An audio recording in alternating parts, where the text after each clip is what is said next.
We're at Occupy Chapel Hill in North Carolina. Hey! Good, how are you? Getting there? It's a nice day. Let's take a look at our signs that we made yesterday. We are here to protect our rights, give peace a chance, caution you're on private property, free speech zone. Speech is 2 E's, by the way. That one.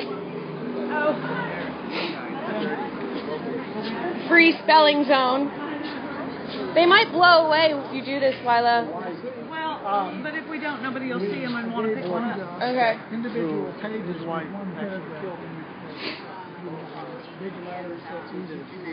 I was on the way there. I thought,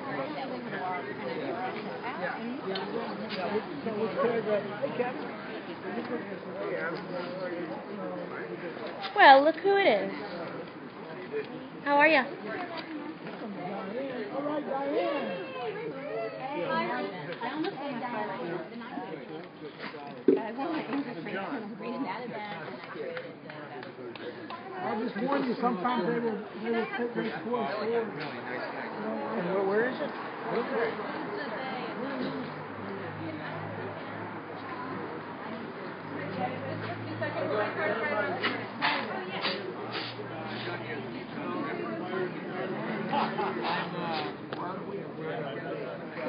Dial it back.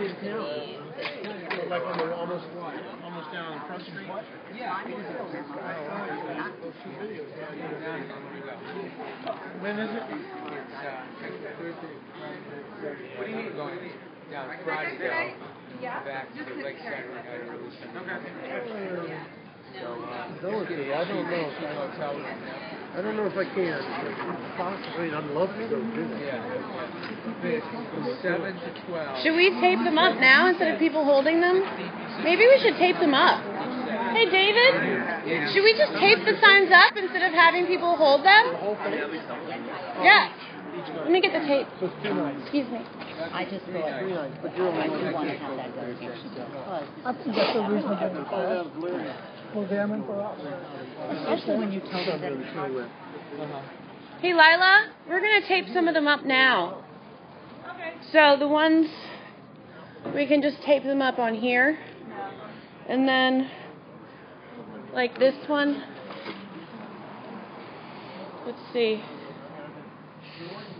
We have a right to be here. This is a good one. You want to hold this and I'll... Let's see if I can one-handedly... Maybe Jeremy will help. Where'd Jeremy go? Ah! This isn't going to work. I need help. Let's see. Who can help me? Oh, I don't know.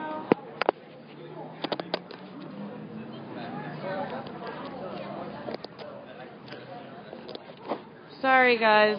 This isn't going to work. Hold on 1 second.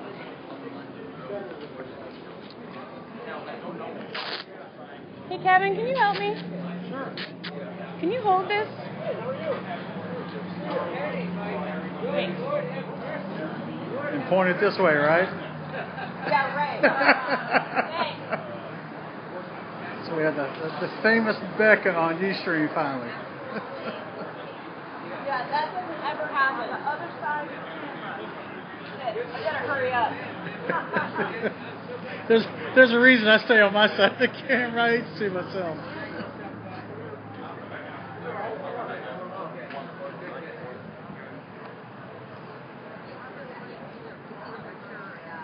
Yeah, so we got two guests. We interviewed both the main club.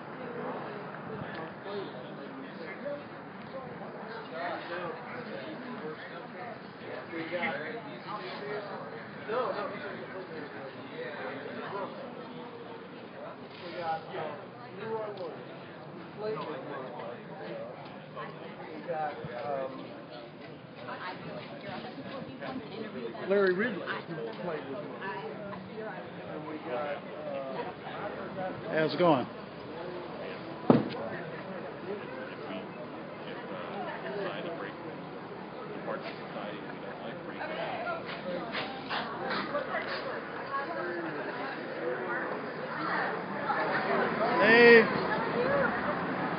Well, I don't Give me a second. I'm great, yeah. I just go there during actions for GA. Layla? Yeah. Or Lila, either one. I'm in town. Yeah, see how bad my nerves are. Shaky camera, shaky camera.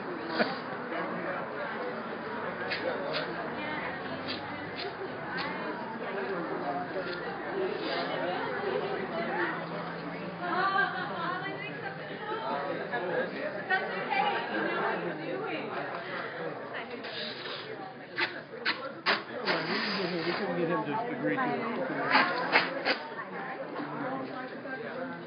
I wanted to get him because he likes to have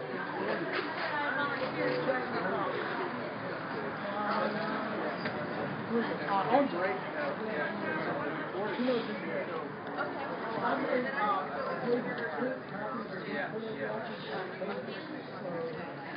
I don't know what the paragraph on the sign to read.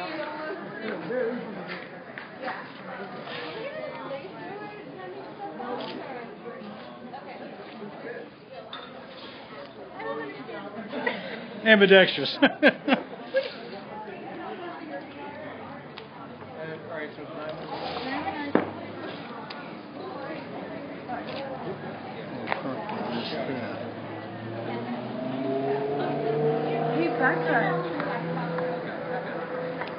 That might have come from the dyslexic side of the camp. I don't know. I know. I just does it go together? Back I don't know. Has got or property itself. What I read? This is my permit. Do you know about this? Really? You don't know about the golden apple? Oh, well, that I know about. This is Oh, and is it Kate? color scheme. I felt like we needed You it are here. so obscure. I like it. This is not why I brought it. Dude, when I bought the material, do you know about the number 23 too? It's like a recurring number. It kind of, when you tune in, like, it happens all the time. And it's like, Wow, it doesn't like sun, does it? There's a secret number. So when I bought the material for this,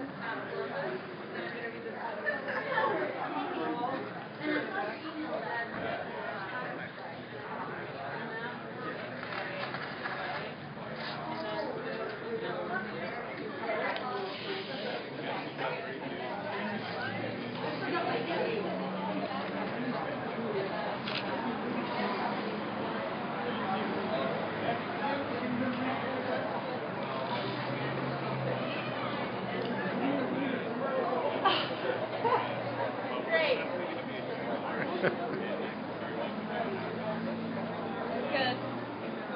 The rest people can hold. You ready to back? Or you want to keep doing it?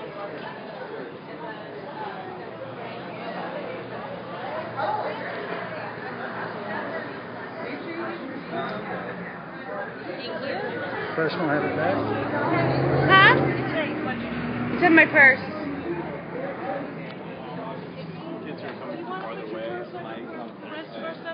Oh, yeah. Put it all together. Okay. Oh, I don't have a flyer.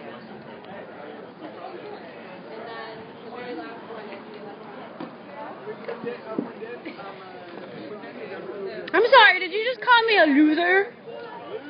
Is that what that L was for? No, it sure won't. What was it? Well, For what? for a lot of things. Hey, Brandon. Laura, Louis.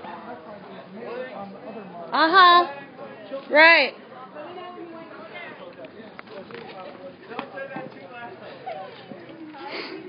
I can do too.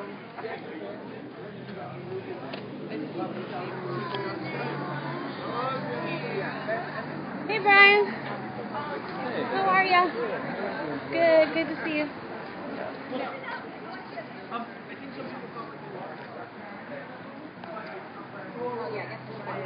Oh, is it sticking to the... Oh, good. I wasn't sure if it would stick to that. Hey, you made it! Good to see you. So glad you made it. Just for you guys. Nice. I'll show you the back side. It's awesome. Thank you. Yeah, you show the back? What's the back? Ready? This is what a police state looks like. Nice! Very good. Hope we don't need to use that one today. This was mine. If you have an opinion, keep it to yourself. Let me see something. I like that. And then the police is like, silence! We're so creative. I know. Alright, what else do we want? Ah! I know Molly and Old are coming too, so. Place is filling up.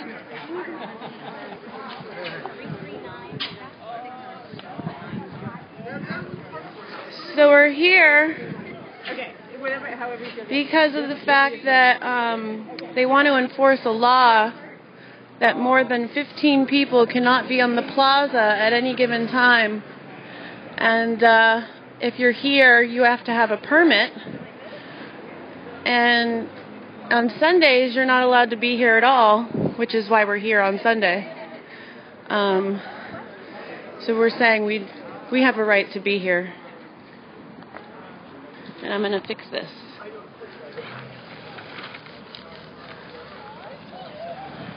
And this is the man who is wanting to enforce this law. Roger Stansel. He's mainly the reason why we're here. Not the whole reason, but a huge part.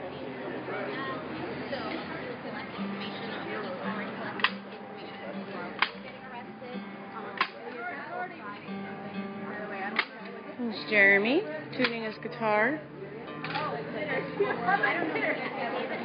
Nice, David. Yeah, totally. I'll get you and Jeremy in this one. What? I'll get you and Jeremy in this one. Me and Jeremy.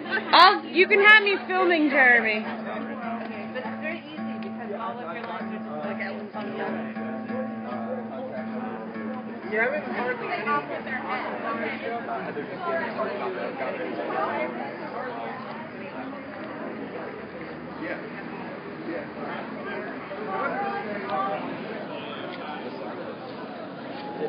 Thanks for coming. Thank you so much. You have to speak first. No, I'm not speaking. Yeah, sure. You I'm speak filming. first. She's See, filming you right can do now. like this. You You're can, live right you can now. talk just like this. You can say, Right. Okay, I'm speaking. Oh no, the signs are wanting to march.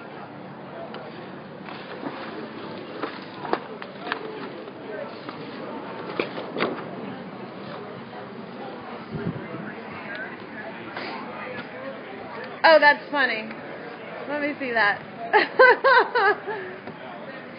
That's awesome. I'll put this one next to your here.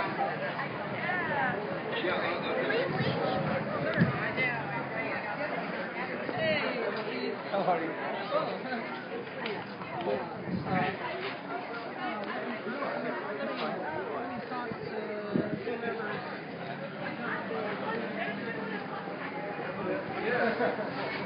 I still like the fact that David replaced the signs on the Capitol with no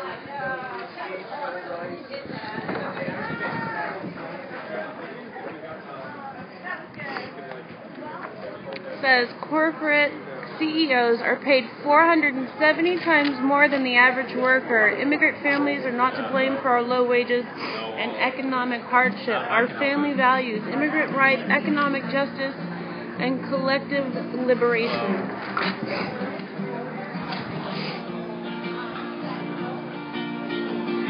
They can take our money.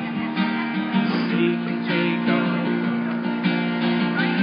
They can steal the future for the jobs. Occupy the politician's mind.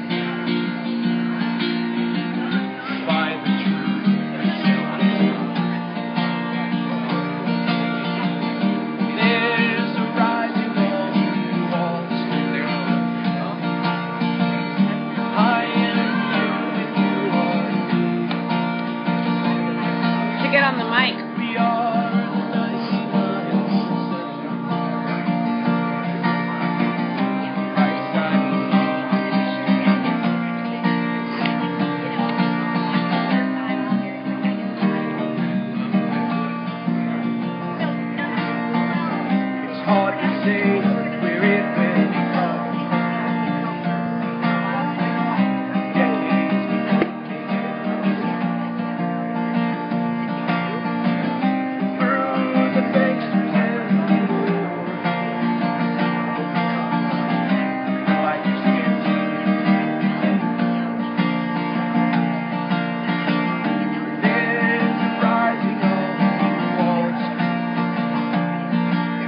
dog.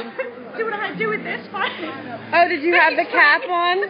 Oh, well, I'm always losing it, so I thought I'm going to tie it. Oh, you did that. Straight. Oh, good idea. Great idea. Fantastic.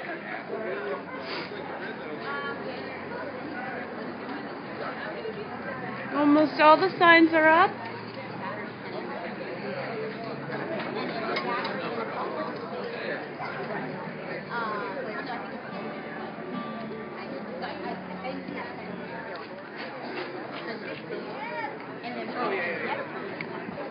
Hopefully we'll be able to start soon.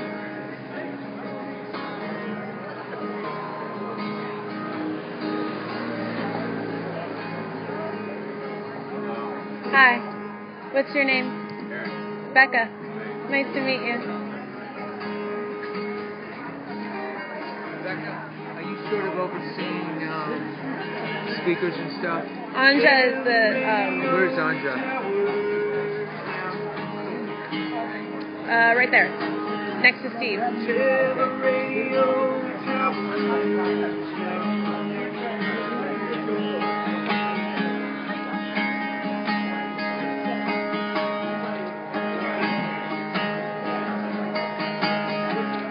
sitting here waiting for me to a revolution.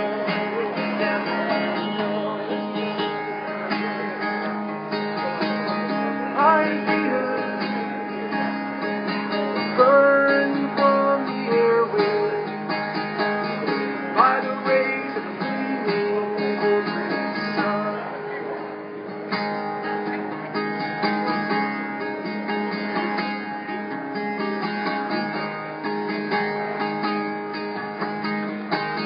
Steel mountains rise above the skyline.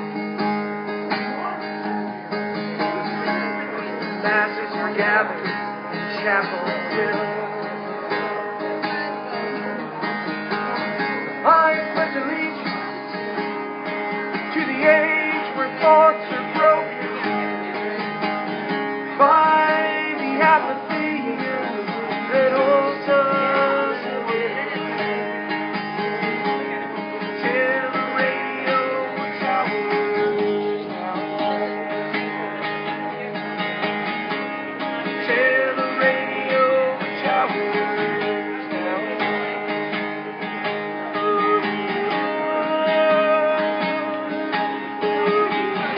Let's all believe.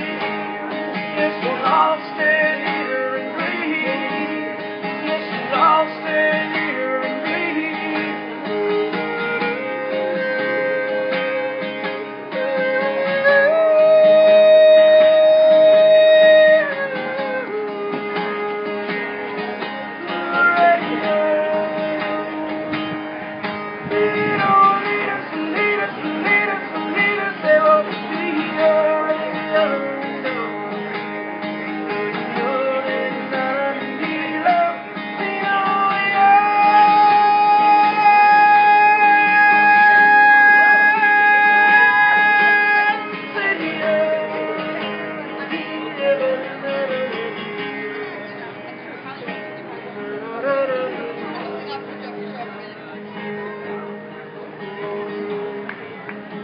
something happening.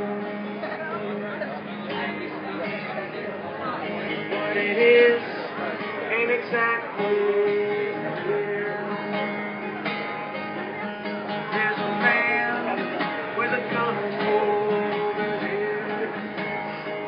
Yeah, he's telling me, I've got to win. So stop, hey, what's that sound?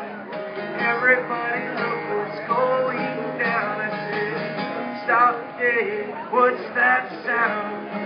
Everybody look what's going down. We're all going down.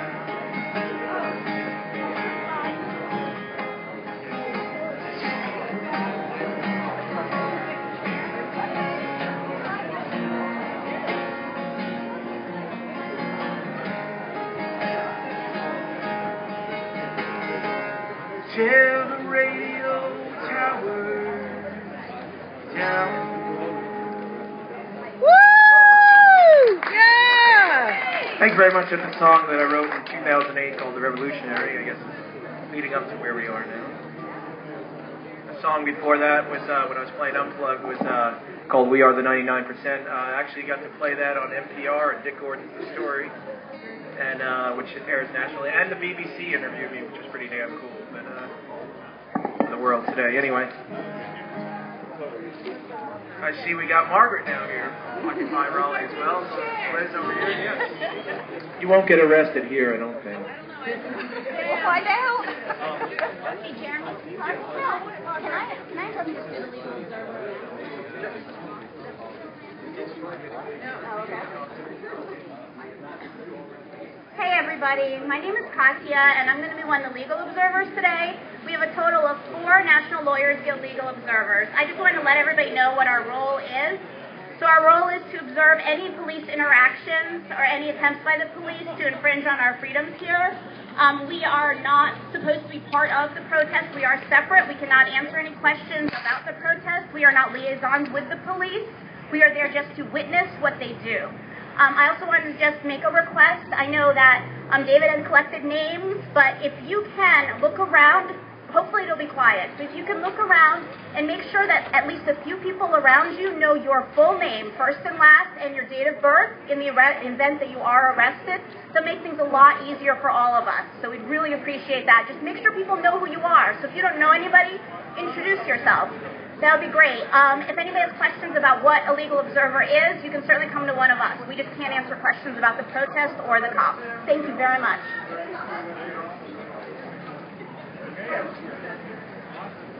Welcome, everybody. My name is Martha. I'm a member of Occupy Chapel Hill, Carrboro, and I want to welcome everybody here. It is so great to see the support for our mission today, which is going to be read by 5 fabulous Occupy Chapel Hill members. And I would like to call them up now and read our statement of declaration of why we're here today.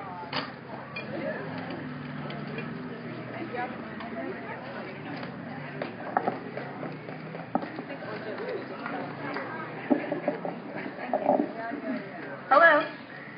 We gather here to address the fundamental freedoms that are necessary to create a just world. We reject arbitrary ordinances that restrict our liberty and human rights. For millennia, humans have come together to celebrate, to mourn, to build, and to voice desires and dissent. We demand these freedoms without fear of retaliation, regardless of the content of our expressions. Next.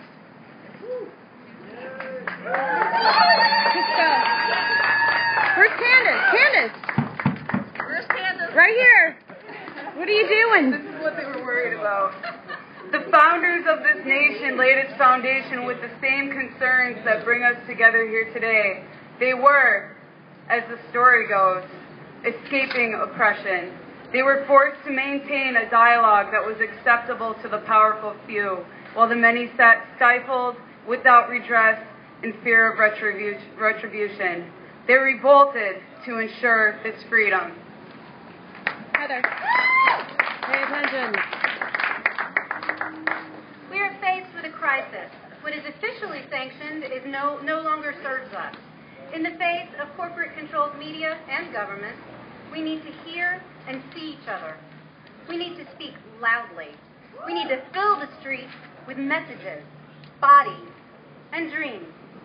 We need these freedoms as we need air and water. Without them, growth as an open and democratic society is impossible.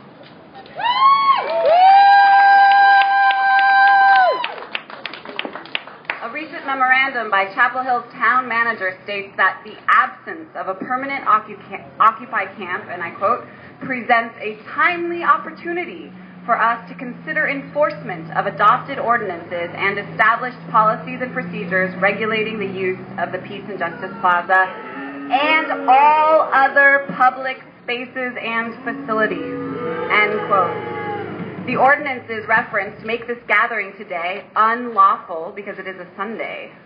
They make every candlelight vigil here unlawful because they happen after 6 p.m. and the plaza cannot be used at night. There's a confusingly worded rule forbidding activities which involve or are likely at some point to involve persons standing in areas normally used for a vehicular traffic lane or lanes, or 15 or more persons attracted to or walking or standing at one time near vehicular traffic or parking. Yeah. Any gathering could be declared illegal at any time. That one sentence could be used to disrupt everything from a workers' rights protest to a neighborhood block party. The enforcement of these ordinances is often discriminatory, applied to the poor and the protesting, while others flout laws without concern or consequence.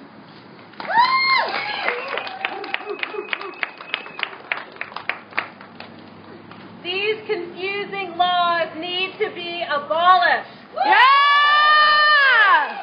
And the rights of everyone to assemble and associate freely must be respected. Woo! It is time to come together locally, as so many are globally, and to end the corporate seizure of our lives and privatization of our public spaces. Woo! Yeah! From the food we eat and the genetically modified seeds we sow to the health care we get, if and when we can afford it, corporations impose their wants and expect us to dance to their tunes. Whoa. Challenge their expectations. Yeah! Another world is possible. Woo! The best is yet to come. Yeah!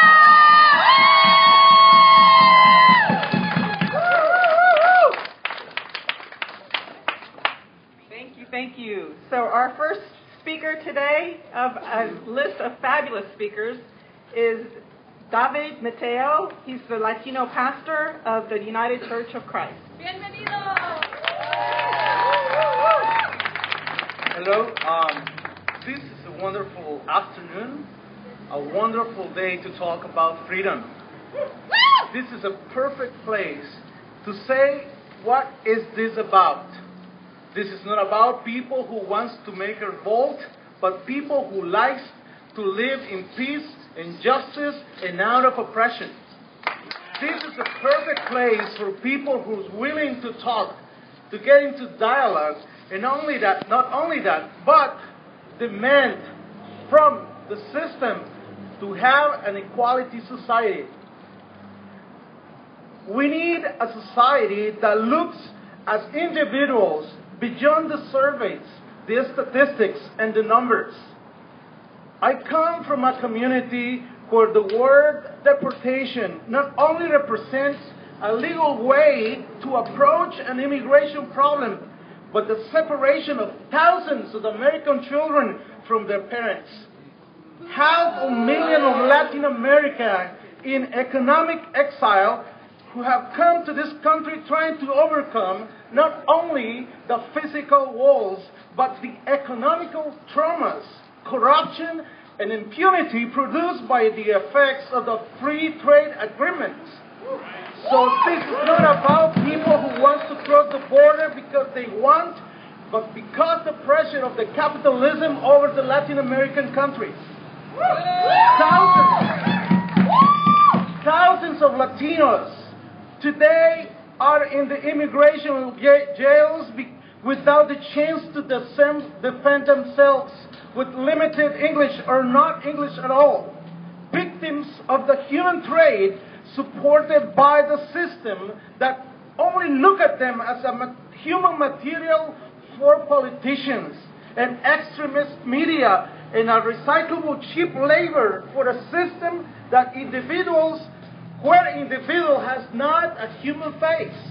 Yeah. This is time to say this is not good. This is not okay. Where country is saying the freedom that we are the country of the freedom and liberty, but we are stopping the freedom and liberty of people who have not the chance to defend themselves. This is an issue about a society whose human interests are falling down, and the essentials of the interests of this country in some way are lack of dignity, empowered by the selfish and economical formulas that are preceding the basic needs of its citizens. I'm here today because I do represent a community of people who has no voice at all. They are afraid to be here. It's not they don't want to come here and talk. And it's because the repression and oppression around the system is too heavy for them, against them, that there's no way to talk. So please, we as Latinos, we pay our taxes. We are demanded to pay our taxes. The system have given us a number to pay the taxes in case we work, but they are not allowing us to work. They don't want to give us a permission to work, but if you work, you have to pay the taxes. That's ridiculous. And how a system, a country so smart cannot allow that kind of injustice. It's impossible to allow that kind of behaviors in a country like this. That's why your voices are our voices. The way you speak is the way we speak. And you are the ones who are really supporting us in this fight. There's more than 12 million of Latin American people here in the United States with no documents, working every day, getting up early in the morning, trying to help in some ways the economic of this country. But what about their lives? What about their families? What about all their issues? What about their needs? What about their dreams? What about their children? Asking questions, Daddy, Mom, why, or for what reason you're not going back to your country? Why? What's the reason why we don't have family here? So the problem is beyond that. It's beyond the numbers, beyond the statistics. This issue is about human faces. And as we are here gathering, we hope that one day this Chapel Hill will become a place where Latinos are not just shadows working hard, or shadows walking around Chapel Hill, but humans, people with dignity, that they deserve some respect and dignity. Thank you for allowing me to talk here. Yes!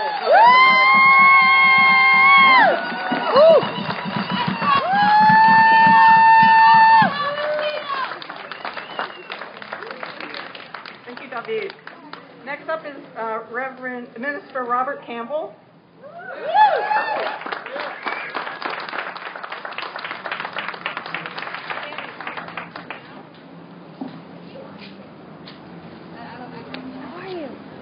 What I may say may not be popular, but I'm speaking from experience. We have been struggling in the Rogers Road neighborhood for over 40 years for the basic amenities: clean drinking water, sidewalks, light, and traffic. That is to be lowered and not where the speed limit is running 45 and 60 miles an hour. But the change came only after we got in a dialogue with the government bodies. Sometimes I know, in my experience, it was hard. Because usually when you saw the Afro community in the chambers of justice, there wasn't a diverse group that was standing with us. Until solid waste became an issue, not just for the Rogers Road community, but for Orange County in whole. Often when it came to the Rogers Road, it was a center of where most trash was being generated. But when they talked about putting a waste transfer station in the backyard or in a community that was not Afro-American, that's when we began to hear the word, not in my backyard, NIMBY. Not in my backyard. But what we began to do, look at the laws that's on the books. How do we use those laws to bring attention to what was happening, the injustice, the impact on the quality of life and health? I would say to you that Occupy Chapel Hill have brought the attention to not just Chapel Hill, but the surrounding areas, how important it is for all of us to work together. How do we work with government bodies to make sure that changes are forever, that changes that occur, that we can't go back and change the laws? You have the freedom to speak.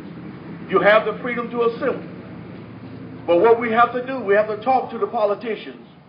We got to talk to law enforcement and see how we can work together to make sure that when we do assemble, we're not in fear of being arrested. When we assemble, that we are not going to be attacked by those that oppose what we do. But we have to learn how to work together to make sure that Chapel Hill become the place where we all can assemble, where we all can talk about the issues that we have. When we stand silent and see that our brothers that are being profiled, when we see that the workforce is being used and not being paid like day laborers, when we don't say nothing, who will it affect the next time? So how do we come together and work together to make sure that the changes that we talk about become something that we all can appreciate? We have to work together. We have to look at the laws that are on the books. And we have to use those laws to help us do the things that we do. I would say to you, and I suggest, that we sit down with the different organizations, the different churches, and we begin to give them the demands. Write them down, make them plain, so they would understand that in order for the changes to really occur, that we have to work together. So I ask you, the next time that we go into the chambers of justice, that we have an agenda to give to the politicians, the Chapel Hill staff, as well as the Carver staff. Thank you for your time.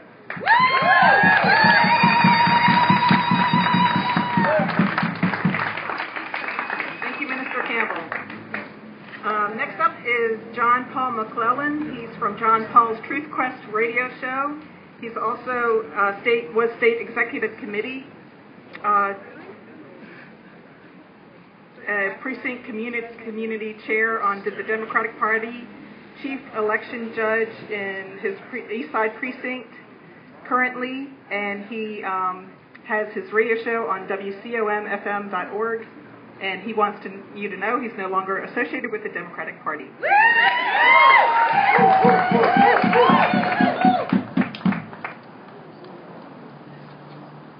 Yeah, I spent about 2.5, 3 years trying to do something in the Democratic Party to improve things. And I learned, and I was on the state executive committee. That's the committee that actually supposedly runs the party in the state. Well, guess what? They don't. Everything comes top down. It's like most big organizations. It's all top down. The Republicans and Democrats are basically top down organizations. And if you buck the trend, they find a way to screw with you. I want to talk about what's going on in Chapel Hill just a little bit, then I'm going to move on to another subject. First, there's enough information in the public domain for the Chapel Hill Town Council to have already concluded that the CERT operation at the Yates building was completely and utterly unnecessary. Yeah! There's no question about it. And to be even more specific, Josh Davis, who was with Reese News, had his credentials with him. He was waving them. He showed them to the officer that made him get down on the ground and put handcuffs on him and pointed weapons at him. That officer knew that Josh Davis was with the press. I interviewed Caitlin from the News and Observer. She told me the same thing. She had her ID with her. She showed it. Didn't make any difference. They have no shame. Why is that? Why is it that in every occupation raid that has happened, the police have done exactly the same thing with exactly the same tactics? Here's why. It's all driven from the top down. All right? It's DHS. It's the Department of Homeland Security. It's the federal government. It's the state government. It's the city government. They're all in the pockets of the people at the top. Now, the police in Chapel Hill, I believe, are victims. They're victims of brainwashing. They're victims of fear.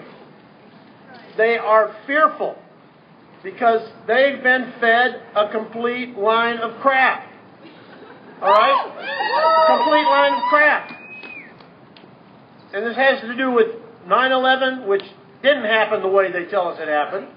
I can guarantee you that. Did you know that an international scientific team discovered that there was nanothermite in the dust from the World Trade Center?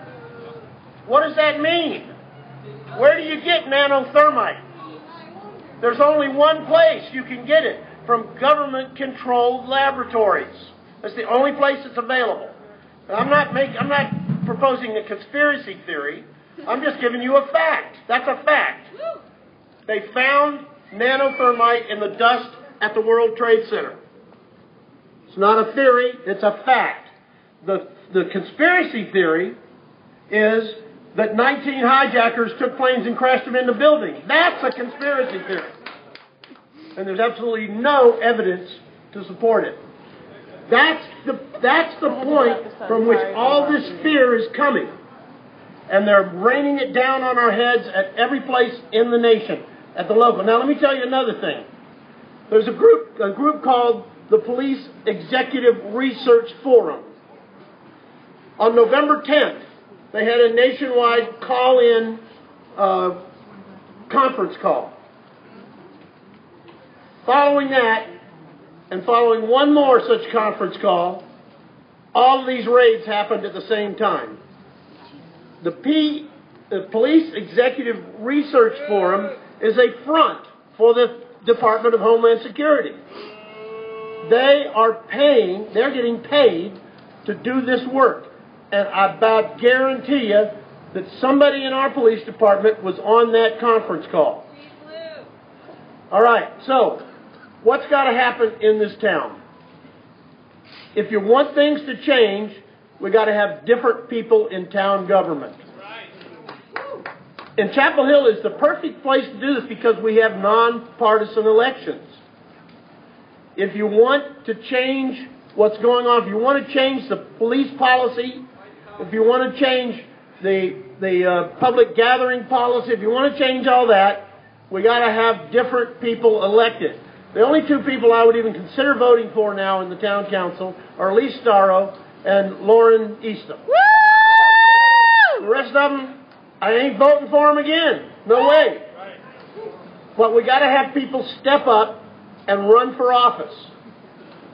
People have to come forward, stand for office. On the next election, we need to get rid of all of those people who are not representing the interest of the citizenry of Chapel Hill. I will not run. I will speak out. And I'll have you on my show, on my radio show, anytime you want, if you want to talk about this. I say I won't run. I might run. I don't really want to. I have too much else going on.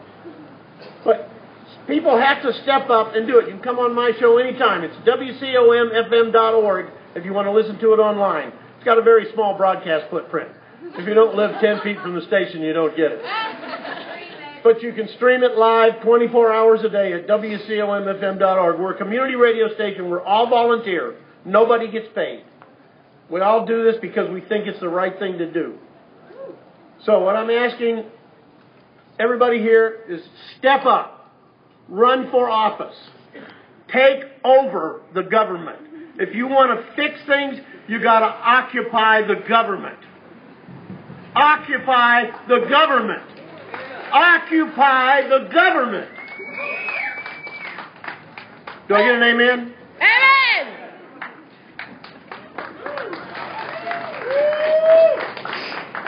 Thank you so much, John. Next up is Steve Deere. He's a community activist.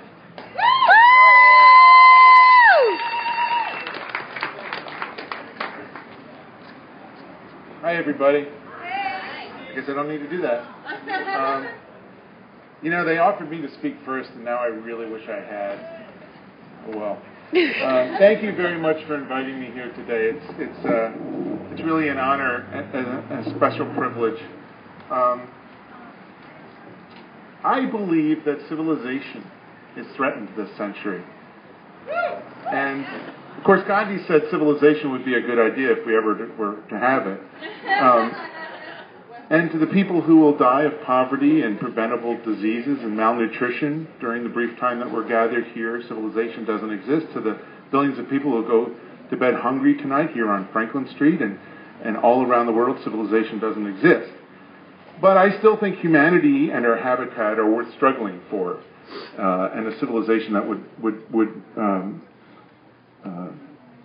really be inclusive of all humanity, recognize all people as brothers and sisters. I believe we should fight for a civilization that would welcome and include our newly immigrant brothers and sisters that we heard about from Reverend Mateo. I believe that a real civilization would respect and never take advantage of a community like the Rogers Road community that has been trampled upon for decades, so that we can throw out our solid waste. The fact is that we are depleting our planet's resources and starving and enslaving people by allowing largely unfettered corporate control of our social, economic, and political institutions here and worldwide.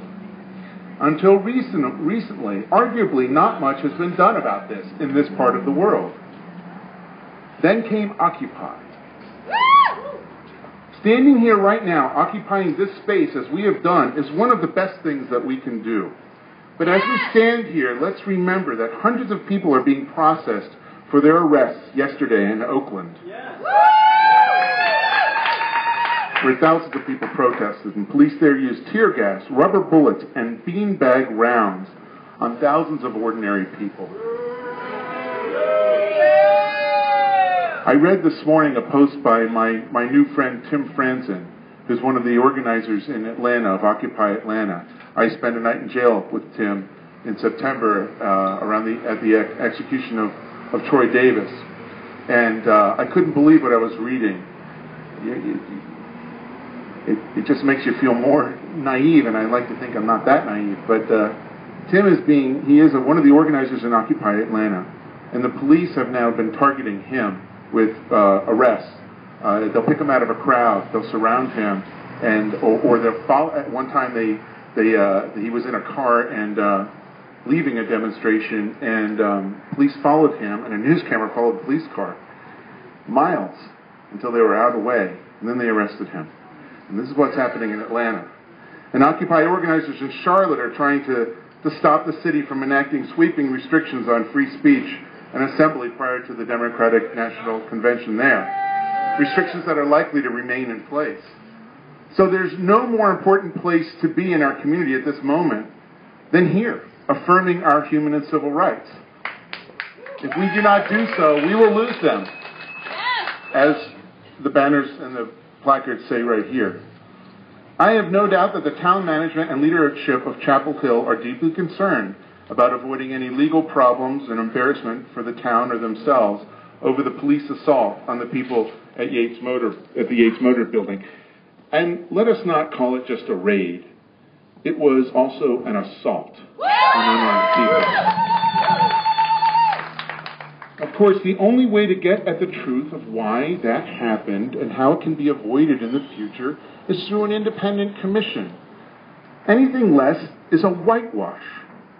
No less than Ron Bogle, the Superior Court judge, a retired Superior Court judge who chairs the Community Policing Advisory Committee, is now asking why Chapel Hill is not accepting the committee's recommendation of pursuing an investigation independently.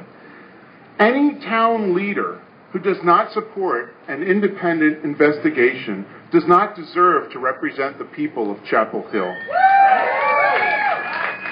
Town leaders, please do not tell us about the costs of such an investigation to the town. You should have thought of that before giving the go-ahead.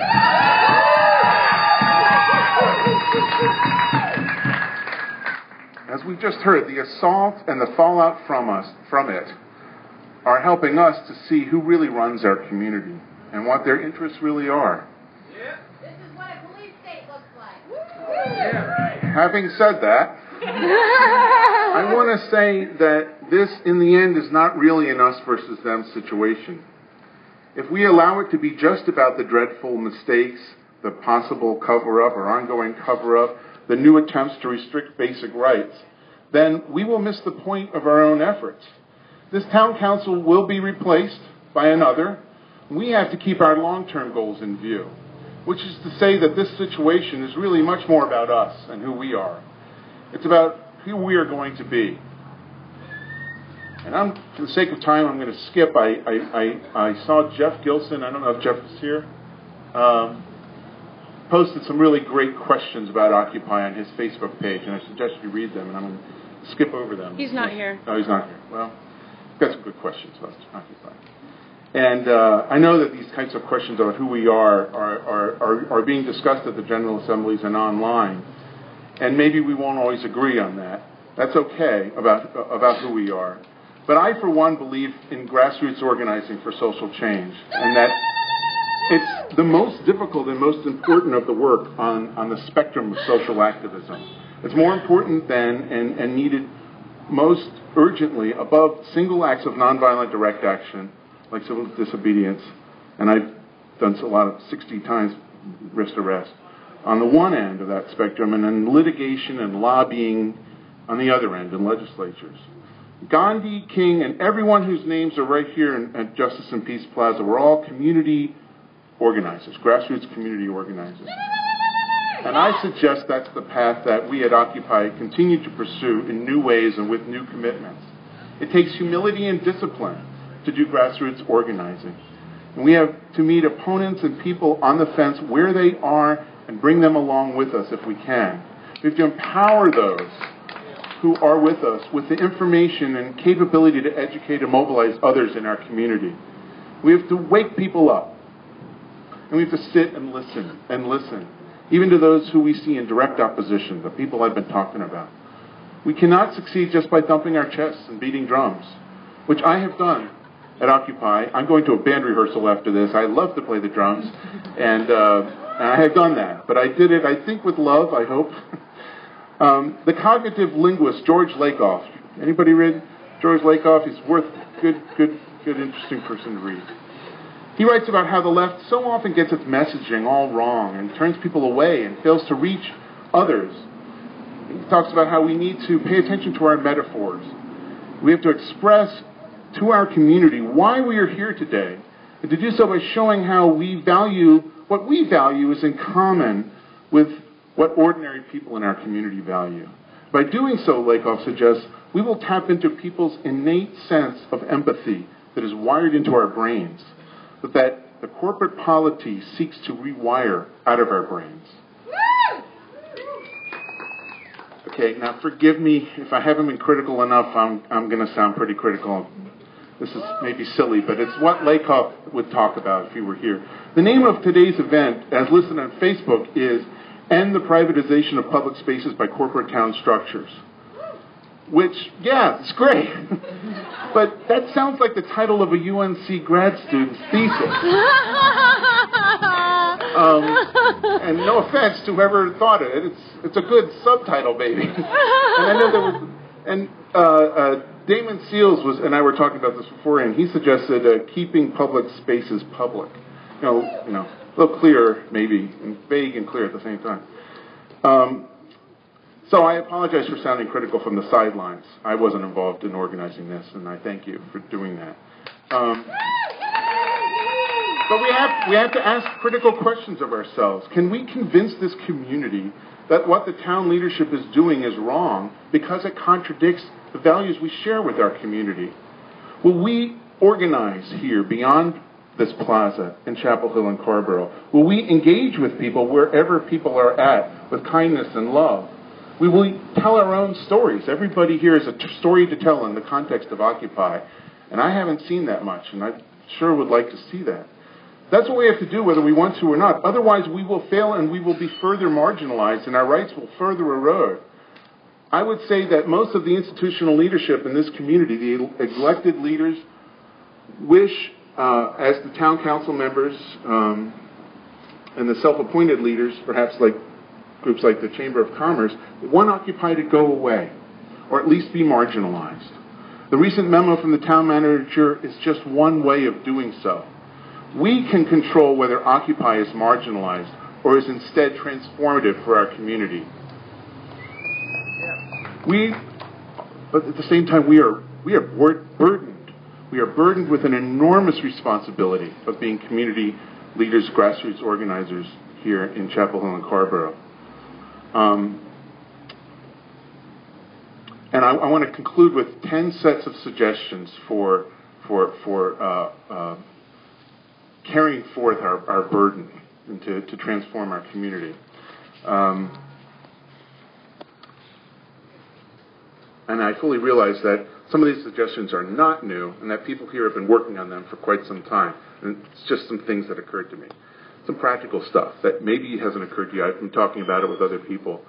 But I'm suggesting that each of us think of doing this as a goal, setting our own goal. What if everybody did? Number one, go to WCHL and record a 90-second commentary every month or so, each one of us.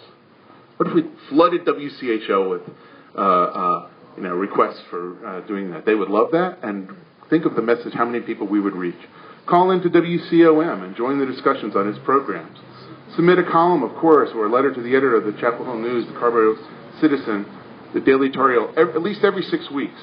2, we can use petitions and sign-up sheets more creatively to create a database of, say, 5,000 people in Chapel Hill and Carrboro. And I know that there's a database, but we can expand it to support the basic mission of Occupy. I think that's doable. 3, expand our exposure via social media and public access television. 4, write the mayor and the town council members every month. 5. Every day. Every day. I know that's kind of great.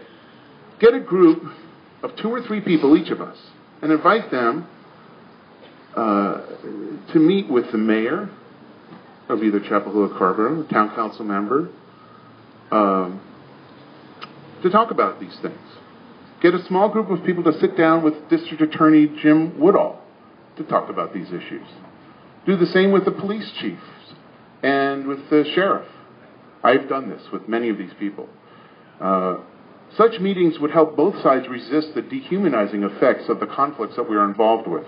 We're all brothers and sisters. And if we haven't talked to these folks, we dehumanize each other. And then we end up with things like the death penalty, which That's another subject. Work with local churches, like Minister Campbell suggested, and incorporating conversations about these issues with you as a participant in Occupy during their adult ed classes on Sundays and Saturdays. 7, organize community forums on race and class in our communities and have a diverse panel. In the wake of the successful effort to repeal the anti-loitering ordinance in Carrboro, that's something that I saw as a need in Carrboro, and I intend on trying to get going in Carrboro, as a series of community forums on race and class in Carrboro. 8, take our money out of Wells Fargo, Bank of America, and whatever other Wall Street ripoff artists are holding our money, and put it into the Latino Community Credit Union, which has a branch in Carrboro. I meant to now pull out my credit union card, but it's over there, I think. I hope. In my work, we've had a lot of success with resolutions against the death penalty. We could organize ourselves to canvass local businesses and churches and community groups with resolutions calling for an independent commission, for example, or all sorts of things. You'd be surprised at how powerful and successful such an effort would be, and how many businesses would support it. And lastly, we can create an email system, a powerful email system like Democracy in Action or something, that would make it easy for people to send messages to town leaders. This will take money and coordination, but it's doable, and I volunteer to help do it. We're here because we care. There's lots of ways to take that caring out into our community. If we're going to succeed in preserving basic rights and offering our new vision for our community, we must become servant leaders, like so many of the real organizers of Occupy have been for our community. Having said that, all of that, I pledge to become more involved with Occupy. Woo! Thanks for listening. Thank you. Thank you, Steve. Thanks for keeping the conversation going. Next up is Miriam Thompson. She's an activist and supporter of Occupy Chapel Hill, Scarborough. I'm also a member of the Women's International League for Peace and Freedom and the Raging Grannies. Raging Grannies, by the way, who every week have been mobilizing on the street, singing our songs in support of Occupy. Nice! Yeah! Don't let me forget my sunglasses or step on them. I want to recognize, I saw her a minute ago, Ellie. Where's Ellie Kinnaird? State Senator. Oh, Ellie! Yeah. Who's been a strong supporter of Occupy, and I really want to recognize a public official who has spent her life representing the interests of the people. I want to continue where one of the things Steve said, which is Occupy has the values and the message and the system of government, and we have changed the terms of debate. Yes! I want to start with passages, and I want to thank Occupy for putting it on their listserv, but I'm not sure how many people read it. So I'd like to start with passages from Roger Stansel's memo. Roger Stansel, who we do not elect, and who the town has to hold accountable. The Occupy movement vacated, wrong. The Occupy movement vacated, wrong, the Peace and Justice Plaza on January 10, 2012. Group's decision to vacate the plaza, wrong, presents a timely opportunity for us to consider enforcement of adopted ordinances and established policies and procedures regulating the use of Peace and Justice Plaza and other public spaces and facilities. I'm reading this for those who may not have seen this on the Occupy website. Please make sure you look at it regularly, and I promise to do the same. The town's relationship, listen to this, with the Occupy Chapel Hill Scarborough movement has been positive, and a constructive dialogue has been established with the group that we expect will continue into the future despite their lack of long-term presence at Peace and Justice Plaza. Well, we are moving out. Moving forward, I plan, this is Roger Stansel, to ensure that the adopted ordinances and established policies and procedures regulating the use of public spaces and facilities, including but not limited to those mentioned in this report, are enforced by the town staff to the extent possible. The town staff. No mention of the town council who we elect. If you need, this is to the town council, additional information, please let me know. If you have a different view or desire to review and possibly amend any of the existing regulations, please let me know so we can add an item to a future agenda for discussion and guidance. I suggest we start that tomorrow at the town council meeting, 7 o'clock at Town Hall. And that's where we come in, occupiers and our supporters throughout this community. Few residents have read these ordinances. I have not read all of them, leaving legitimate concerns and even anger over the timing of this memo and the danger of selective enforcement by the town manager and staff, again, who we don't elect. We have a system of government, by the way, where the town manager has major operating control over the town, but our elected leaders hold him accountable. So I support the proposals you've heard before to meet immediately with our elected mayor and town council and make public the ordinances that affect our right to gather and the redress of our grievances.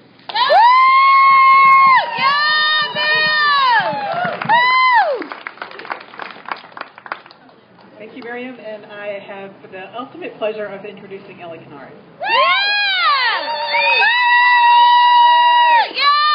I am so pleased to see so many people here who are so committed and who are carrying on the long tradition of those people whose names are there in that beautiful plaque right there.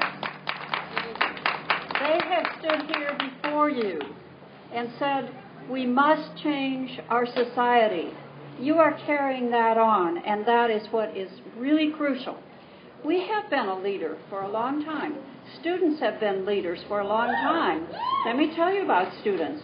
If you think of getting in divestment from apartheid in South Africa, led by students, the Vietnam War, we got out of that because of students. The civil rights work that they did led to the biggest changes in our society in 100 years. Students are leading the way, and they're here, and so are we. And we will continue this. We have changed the dialogue. All you have to do is listen to what everybody's saying about Romney. 1%. That dialogue has to continue. And we have to keep saying over and over, the people are the ones who make this country what it is. And you are doing that as you participate in Occupy, and as Occupy is occupying all over the United States and now the world.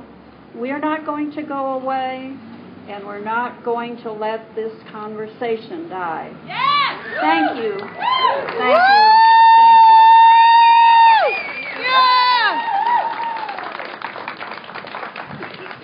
Thank you, Ellie, for coming. I'd like to introduce next up Gary Phillips.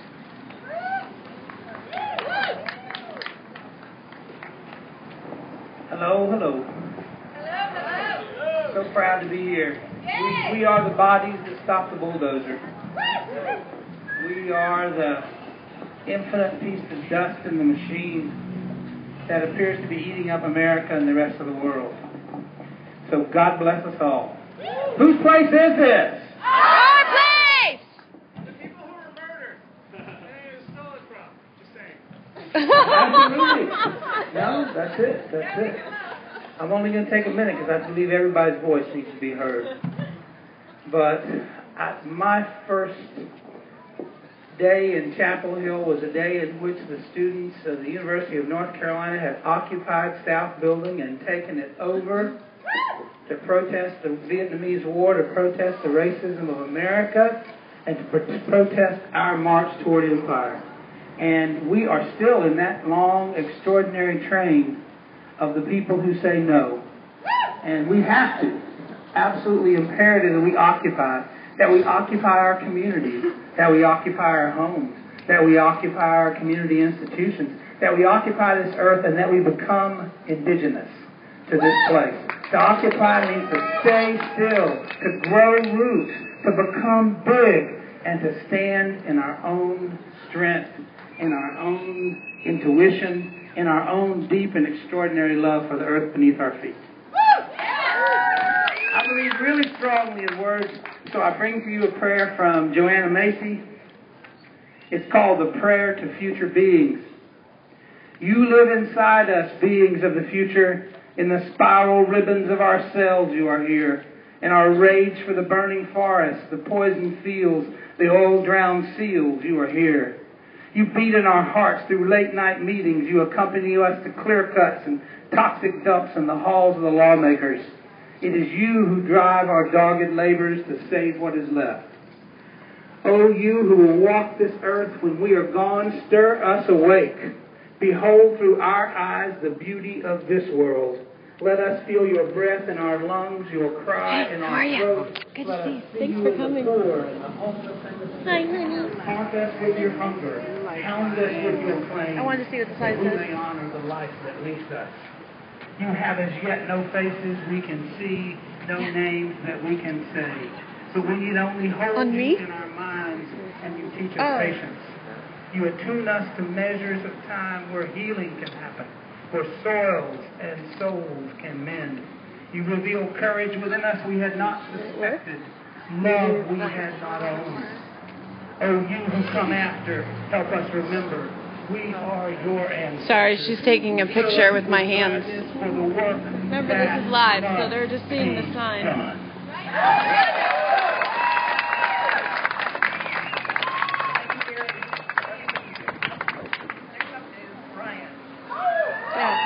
No. Oh, shit. Want to try it again? One more time? Here in this illegal assembly. Myself a little bit, where I'm coming from, I'm not somebody who knows very many people in the town government. It is a small town.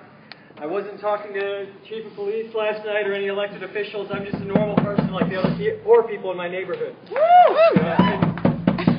So the way that I'm situated, last night I got a text message. So you understand my context. Steve Deere said that we should tell our story. This is my story from last night. Around midnight, I get a text message from my friend in Oakland who went to the demonstration there with Occupy Oakland. She says that the police have trapped them in a space and are shooting flashbang grenades and rubber bullets at her and her children who are in the demonstration with her. Now, this is the country that we live in right now. This is already happening. It may not be happening to some of you, but it is the reality. It's the reality just like the people who are being profiled in my neighborhood, just like the 2.4 million people who are in prison. We don't have to think about that all the time to the extent to which we're privileged, but I'm going to talk about it right now, right? Now, she said the only reason that they were able to get away, that she and her children were able to get away from the police who were firing rubber bullets at them, is because people tore down the fence that was trapping them in there. Now, first of all, I want to say thank you to whoever took the risk to tear down that fence and save them. Second of all, I want to say that tearing down that fence, I'm guessing, just like assembling here today, was illegal activity. When you hear about these people who are getting tear gas, who are getting pepper sprayed, who are getting arrested, you say, well, aren't they asking for it? Aren't they doing something illegal? Isn't that the appropriate way to treat people who are doing something illegal? No! And, for many of you who have participated in Occupy Chapel Hill and thought that you were doing something legal, thought that you were employing your right to freedom of assembly that you believed was guaranteed, it may be a surprise to learn that for 3.5 months now, we have participated in an illegal organization, in a conspiracy to violate town ordinances. But in Roger Stansel's view, and as the town manager, he probably knows more about it than I do, we are that illegal organization. Now, I want to say the only way that we get to employ our right to gather, to talk, to communicate, to interact like this, the things that we deserve as human beings, is by standing up and taking them, not asking for them, not begging, not waiting, And as one of the other speakers today emphasized, and as we should always emphasize, there are many people who would like to be here and for whom it is not safe enough. It is not safe enough to be in this space. It is not safe enough to interact. It is up to us to create a togetherness where we can live our rights, not ask for them, not get them granted to some people, not get them granted to the white people, to the middle class people, to the people who are not in prison, but live them. I want to say, my freedom, our freedom is not conditional. We act on that from the beginning. We do that, and we do it together. And if you listen to the town ordinance, as Miriam read it, he said, these ordinances will be, if you listen to the town manager, as Miriam read his memo, he says, these ordinances are going to be enforced to the extent possible. We decide how possible that is. We already know that these laws are enforced selectively. We know that these laws are enforced selectively because when UNC wins a game, they don't enforce the laws on them. When a lot of white people gather here, they don't enforce the laws on us. Now, what are laws for if only to enforce selectively? Well, I would say the whole reason to have these power structures is to keep the inequalities of our society in place. And the laws are enforced selectively because it's actually more convenient to have everything be illegal, so you always have a justification to crack down on people whenever they are being inconvenient for you. In a society run by bureaucrats, elected or not, it is most convenient if we never do anything. If we stay at home, if we stay inside watching television, and if you don't have a home, don't panhandle, don't be here, go somewhere and die politely. That would be convenient, It's always going to be inconvenient for us to raise our voices. We have to raise our voices in ways that are inconvenient, in ways that are going to be illegal, Because the society we live in, the laws do not represent any kind of moral compass. We have to act on the strength of our consciences. We have to act together, and we have to find the people who are being crushed before they can even connect with us. We have to act together with them to make it impossible to restrict anyone's rights, to shut anyone down. So I want to emphasize again, my freedom, our freedom, is not conditional. If the politicians, if the police want a conflict, they can come to us, or they can catch up and follow us.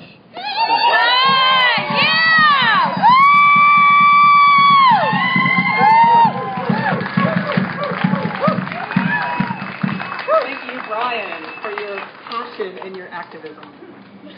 Next up is Dick DeWitt. He's with Soapbox Without Words, and he's visiting from Occupy Raleigh.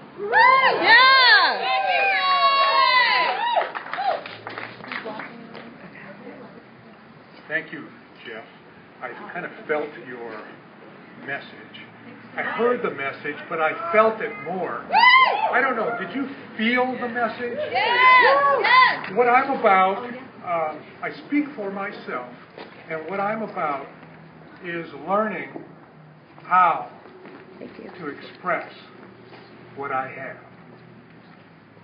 I think I'm one of millions who have something to say, but words do not seem adequate. I mean, how many of us have words? How many of us, even the best speakers, the best wordsmith, the best talent we have in the way of literary ability, can they even do it?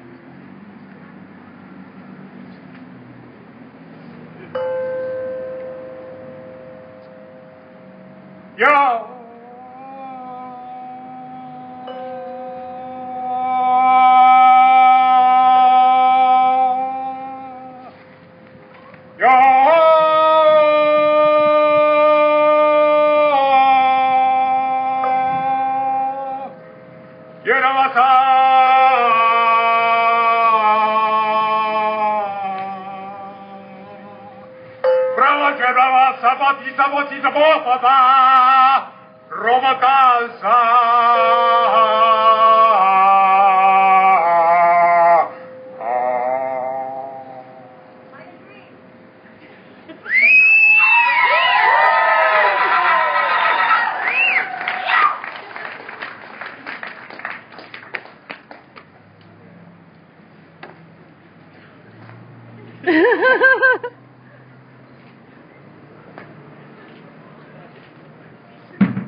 Who among us can express what they have in them? How many ways are there to express?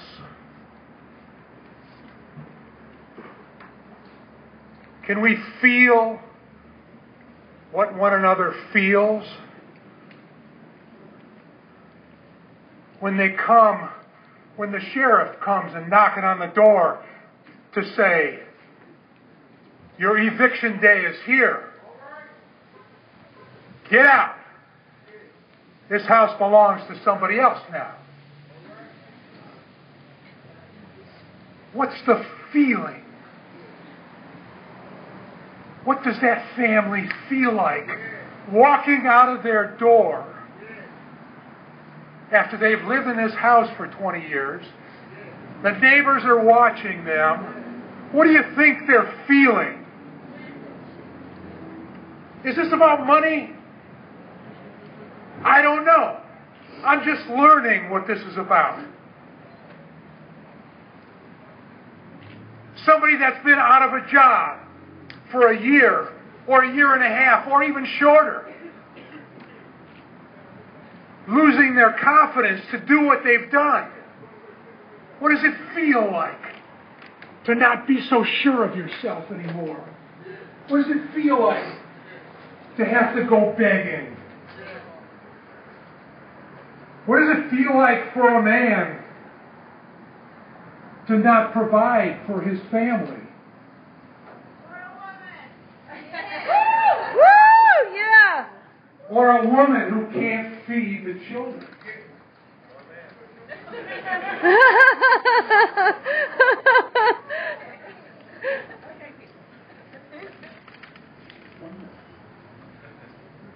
I ask you to see what's going on in you, because I've run out of words.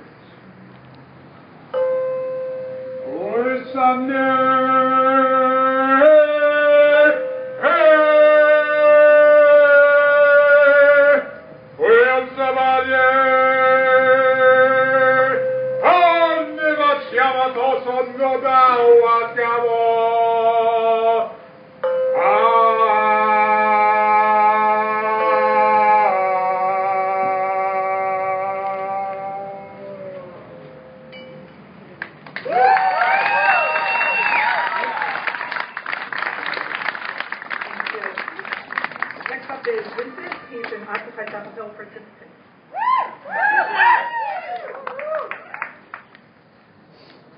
Welcome. So, I was just going to be introduced to Occupy Chapel participant, but I'm going to have to address my other identity. I am a graduate student, and I'm actually happen to be one of the graduate students that put forward the word privatization as something we need to talk about in this space. So, I think we need to talk about that for a minute. But to get something out of the way, something that's really rather inconsequential, we do have this guy Roger. He's come up a couple times today, and I just want to get him off the table.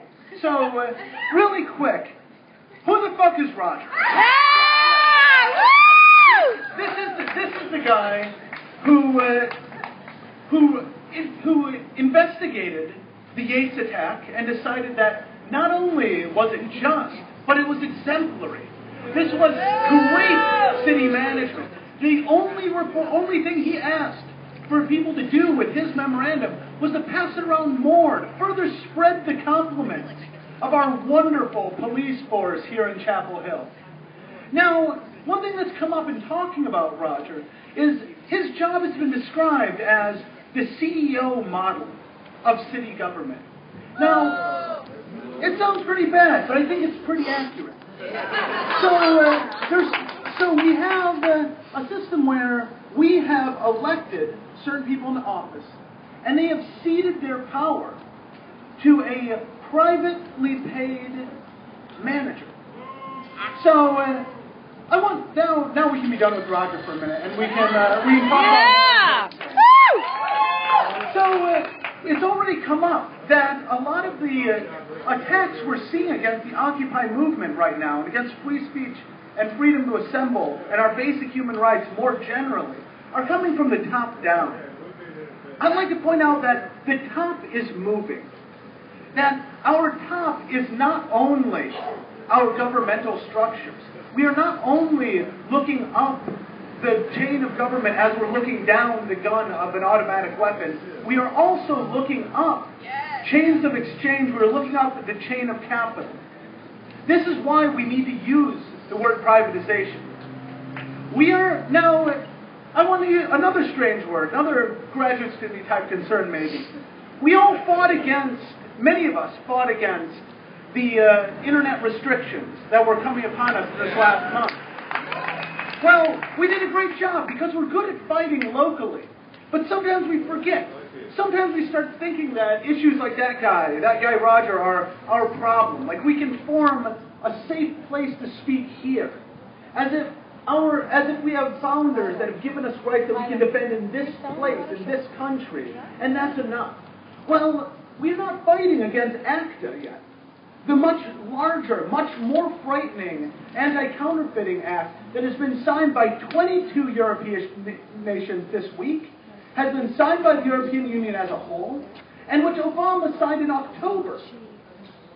I didn't know. I was concerned with the things that were happening here.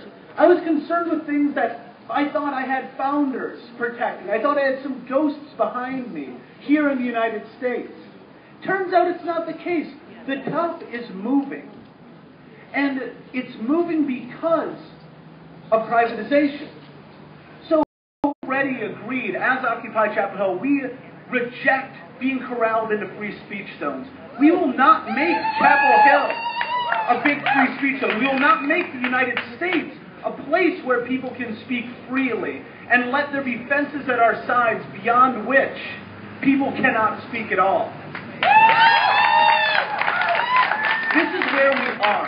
These are the people we know. There is a man to make us angry and a cause to get us thinking about this much larger issue.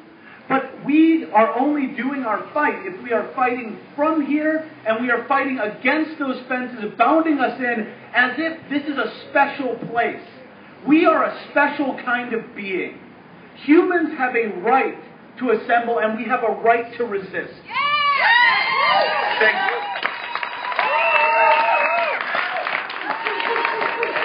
Next up is Mike Cohen.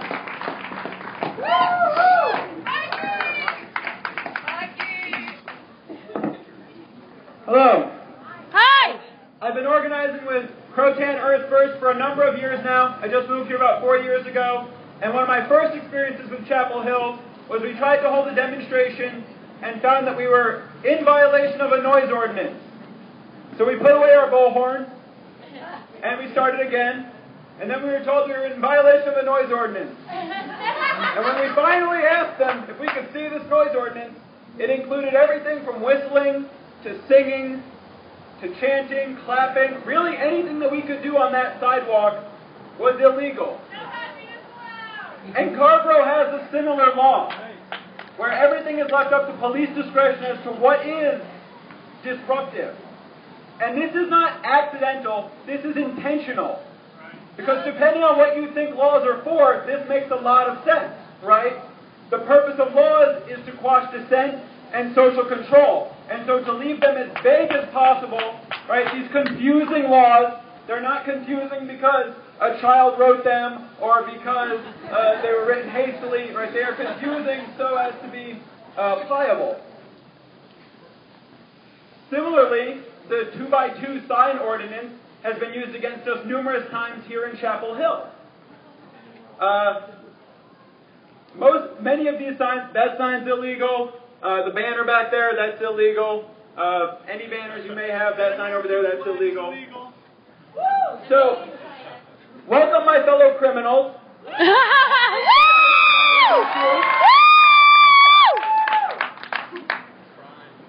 But, so, like I said, selective enforcement is the purpose of laws, right? This isn't just protest laws. This is why drug laws are here too. Judging by many of the faces in the crowd, I'll say that probably very few of us have been to prison for drugs. But probably most of us have used them, right? And there are millions of nonviolent drug users in prison right now. So we know that these are selectively enforced laws. And we know why they're selectively enforced. So to oppose selective law enforcement is to oppose laws. What we are opposing here is the ability for people who happen to have a blue suit and a badge to put guns in our faces, regardless of what it is we do. And while I do think that these laws will change from actions that we take, I'm not so sure that those actions have to do with town council meetings. This coming from someone who's been to a number of town council meetings, because I also think that we should exhaust all possible options, since if there's a friendly way to do this, it's probably better. With that said, I don't have a lot of faith in the town council, a couple exceptions possible, right? They were on the wrong side of the sanitation 2 issue, they were on the wrong side of Greenbridge, and now they're on the wrong side of the Yates. Alright, and that's just in my 4 years that I've been politically aware in this town. All right, I have no idea how far back that goes. It sounds like they haven't been much help to the Rogers Road folks either. Carrboro is not that much better, unfortunately. Mark Chilton is one of a number of politicians who have tried to take the really, really free market from us in the past, right? And then have the audacity to try to organize a march from there. So I think we see where politicians go, right? Politicians go where they can. I think these laws will be overturned when we publicly show that they are unenforceable, and their unenforceability brings into question their legitimacy at that point. Because if a law is unenforceable, then the legitimacy of the state is in question. If they cannot enforce the laws, and that is when laws get overturned. Right? So the really free market didn't become legal because we asked Mark Chilton. It didn't become legal because we tried to negotiate with the police. It became legal because we kept it, and we defended it, and we kept showing up through both brazen and sneaky tactics. We legalized the really, really free market. It is still an illegal gathering every single month. Right? It's not actually legal. There is still no permit for it. We still take that space every single month. And similarly for here, right?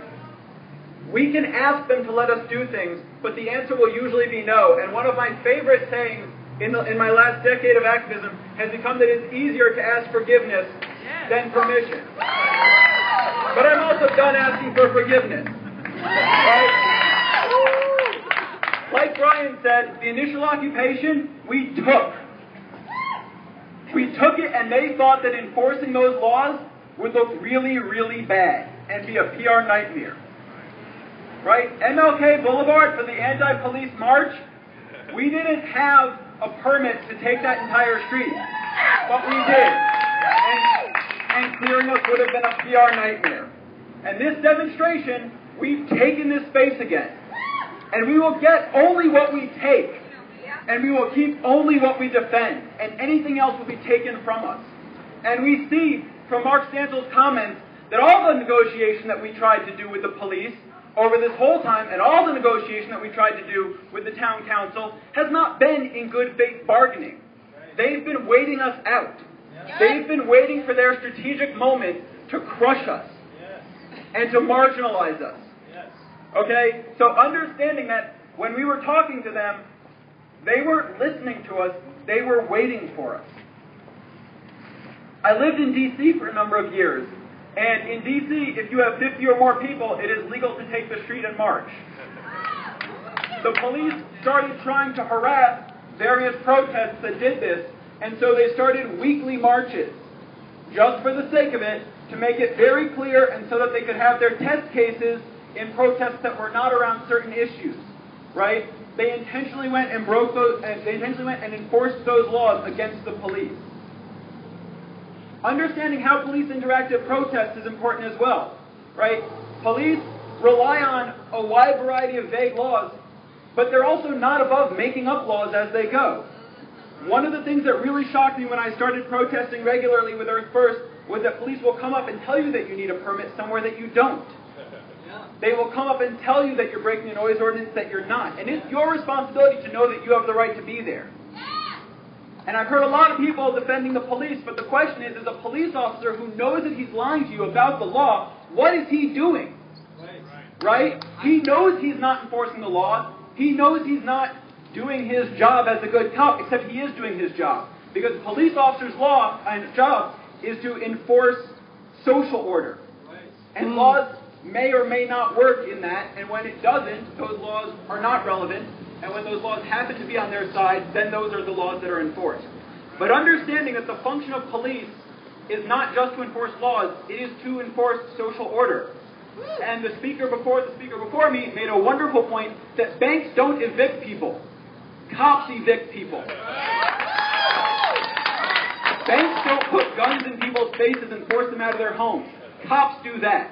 Police wake up every single morning with a choice as to whether or not they will put a gun in someone's face that day, and every single day they make the choice to do that, if that is what happens that day. Right? On some level, capitalism is coercion. And you can be threatened with starvation, and you can be threatened with homelessness, but you also make the choices that you make. I work in a warehouse, right?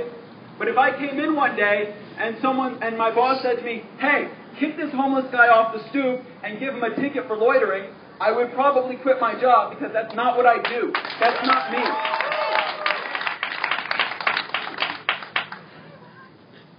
That went a bit out of order and I'm done.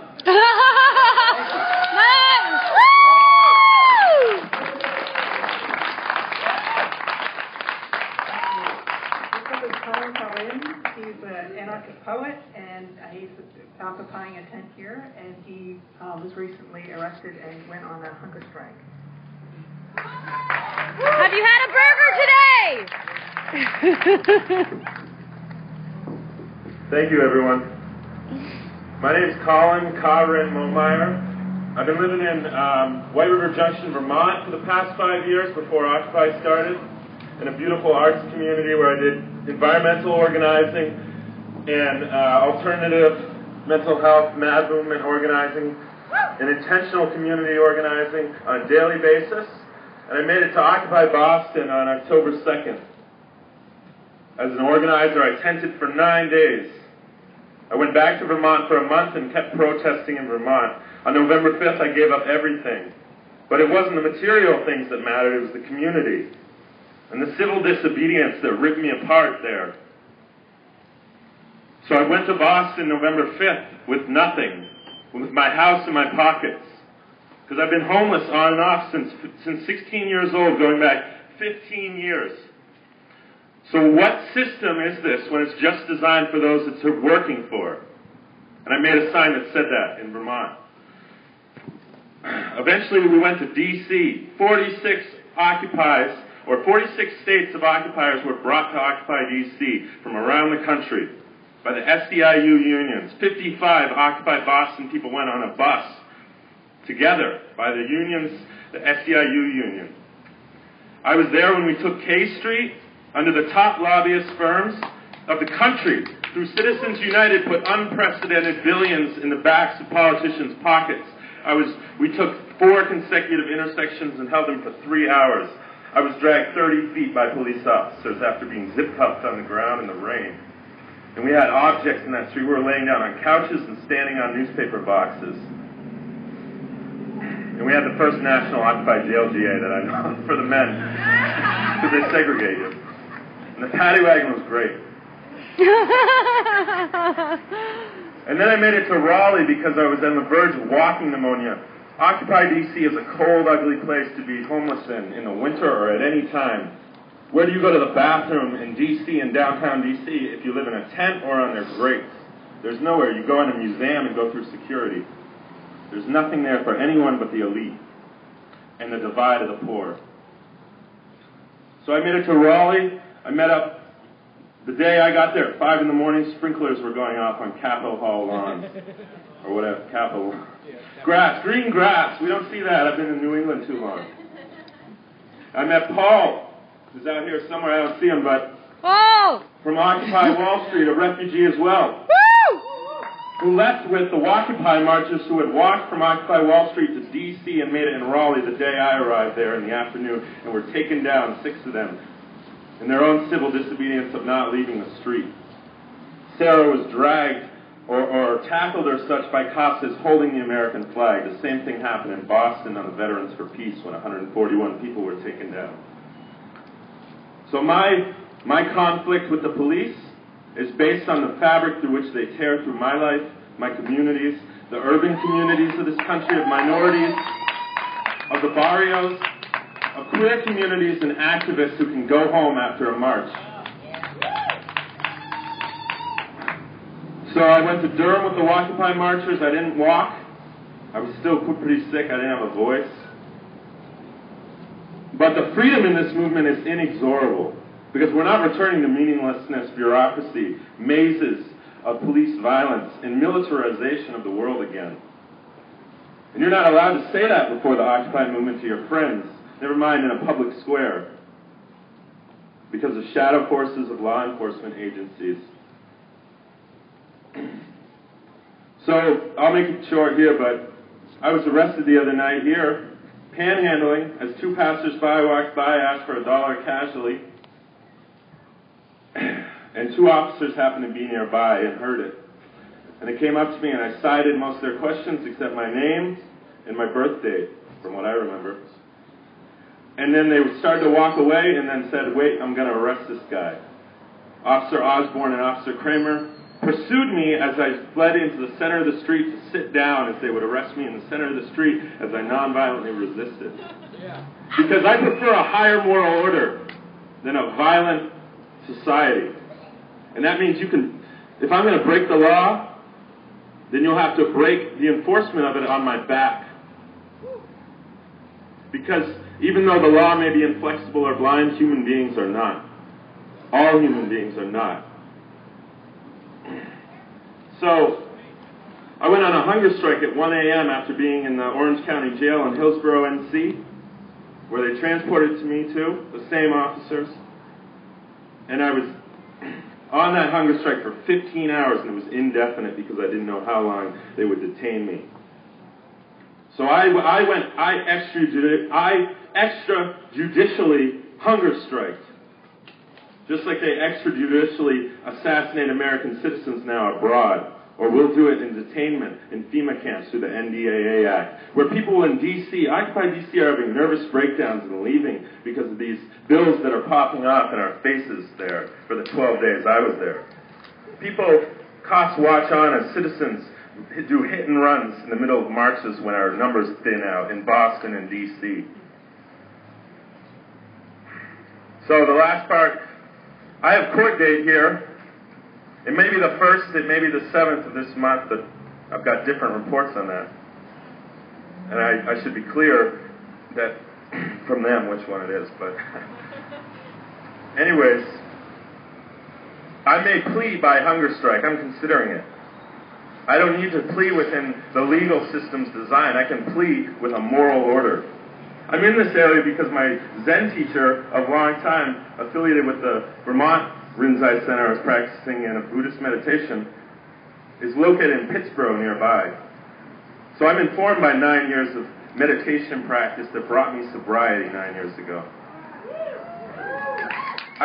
But I don't need to be Gandhi either. I can be myself, and that's my obligation. And you should let me and my community self-determine that. So, when I got out of jail, I wrote up an account, and Occupy Chapel Hill's Twitter feed reposted it, so you can check that out. And I wrote a little thing, too, a little short piece of a poem. I'm tense to anarcho-poet. I'm one of very few people left here. And this little phrase says, I resist, immediately and non-violently on every level at any time. And if they cannot see mine or others' humanity, then we will train them in it, until it bleeds through us unmistakably. Thank you.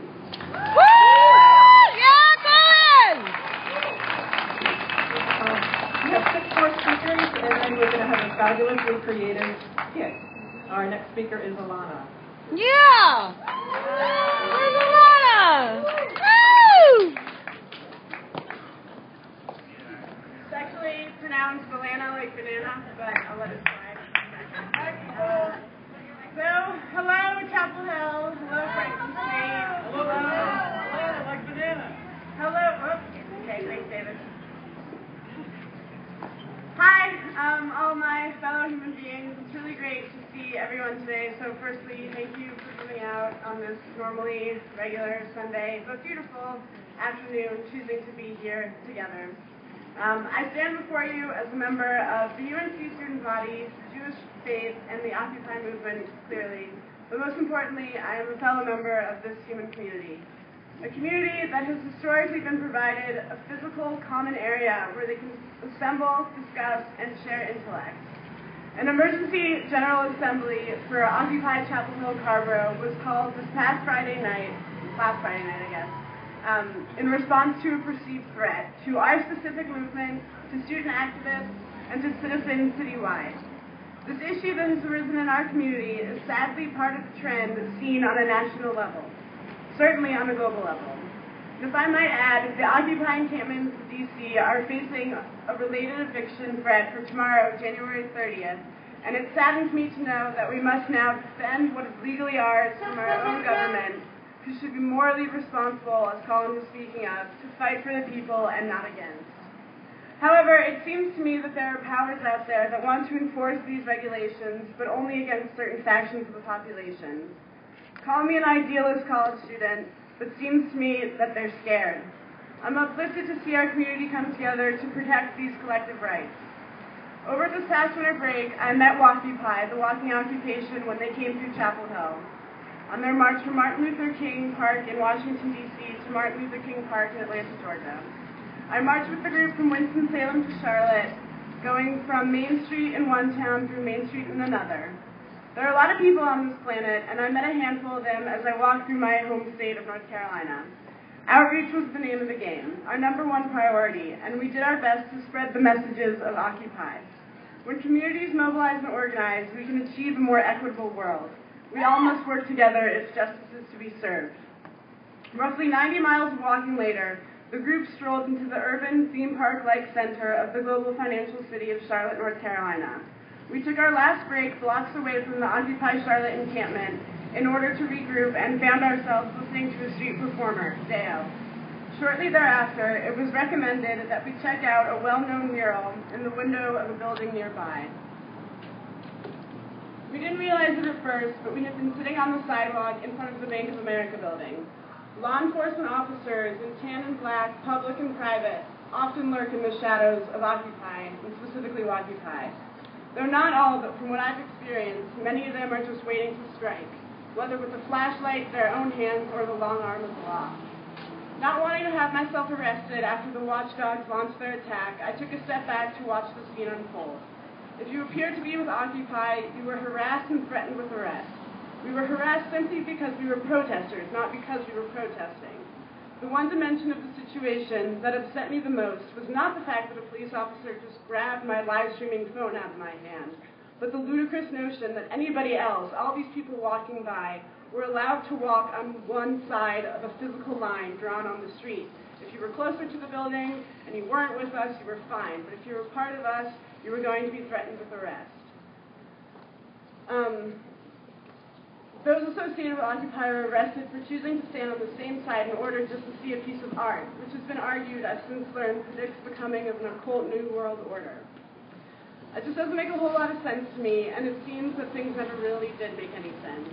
I turned to 3 verses from Woody Guthrie's This Land Is Your Land, sung often by the Occupiers.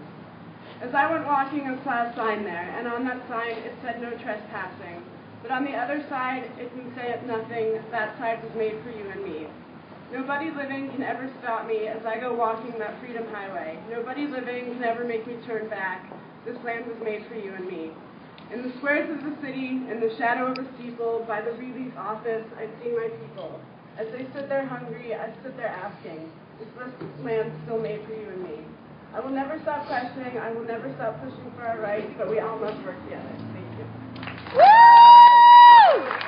Yeah! Woo-hoo! Thank you, Anna. Next up is Justin Jacob.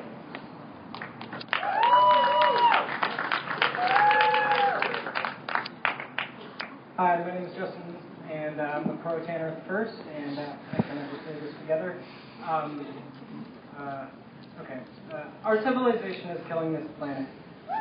As I speak to you today, her forests are being mowed down, her water is being poisoned, and her soils are being ripped up. Ecosystems everywhere are collapsing, and billions of species are going extinct. It's not our way of life that is at risk, but life itself. I've decided to dedicate my life to do as much as I can to stop industrial capitalism. Corporations and the governments they control would like nothing more than to silence me. I have protested at banks, corporate offices, and the homes of those that run them. In all the situations, police have done nothing but stand in the way, arresting me and my friends, or threatening violently or violently attacking us. The planet and her inhabitants do not need our voice, but our actions. And that is what they fear most. It is not about how we speak loudly, but how fiercely we can act. So let us not occupy, let us decolonize. Let's give back the planet everything that is hers and all of her inhabitants. You know, thousands of I'm sorry. Thousands of cultures have been destroyed, and genocide has taken place across this country and many other countries to have this way of life stand in place. And it is our job to stop that. It is our job to put an end to that.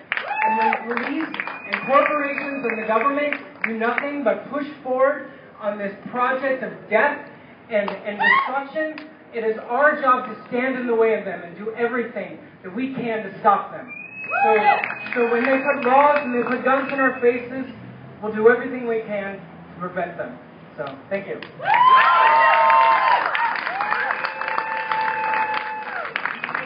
Next, Andy Cox.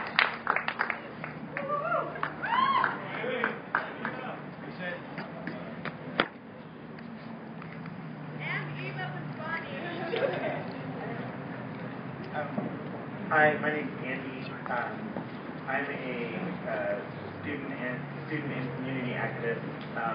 Here today, I'm speaking on behalf of Students for Democratic Society.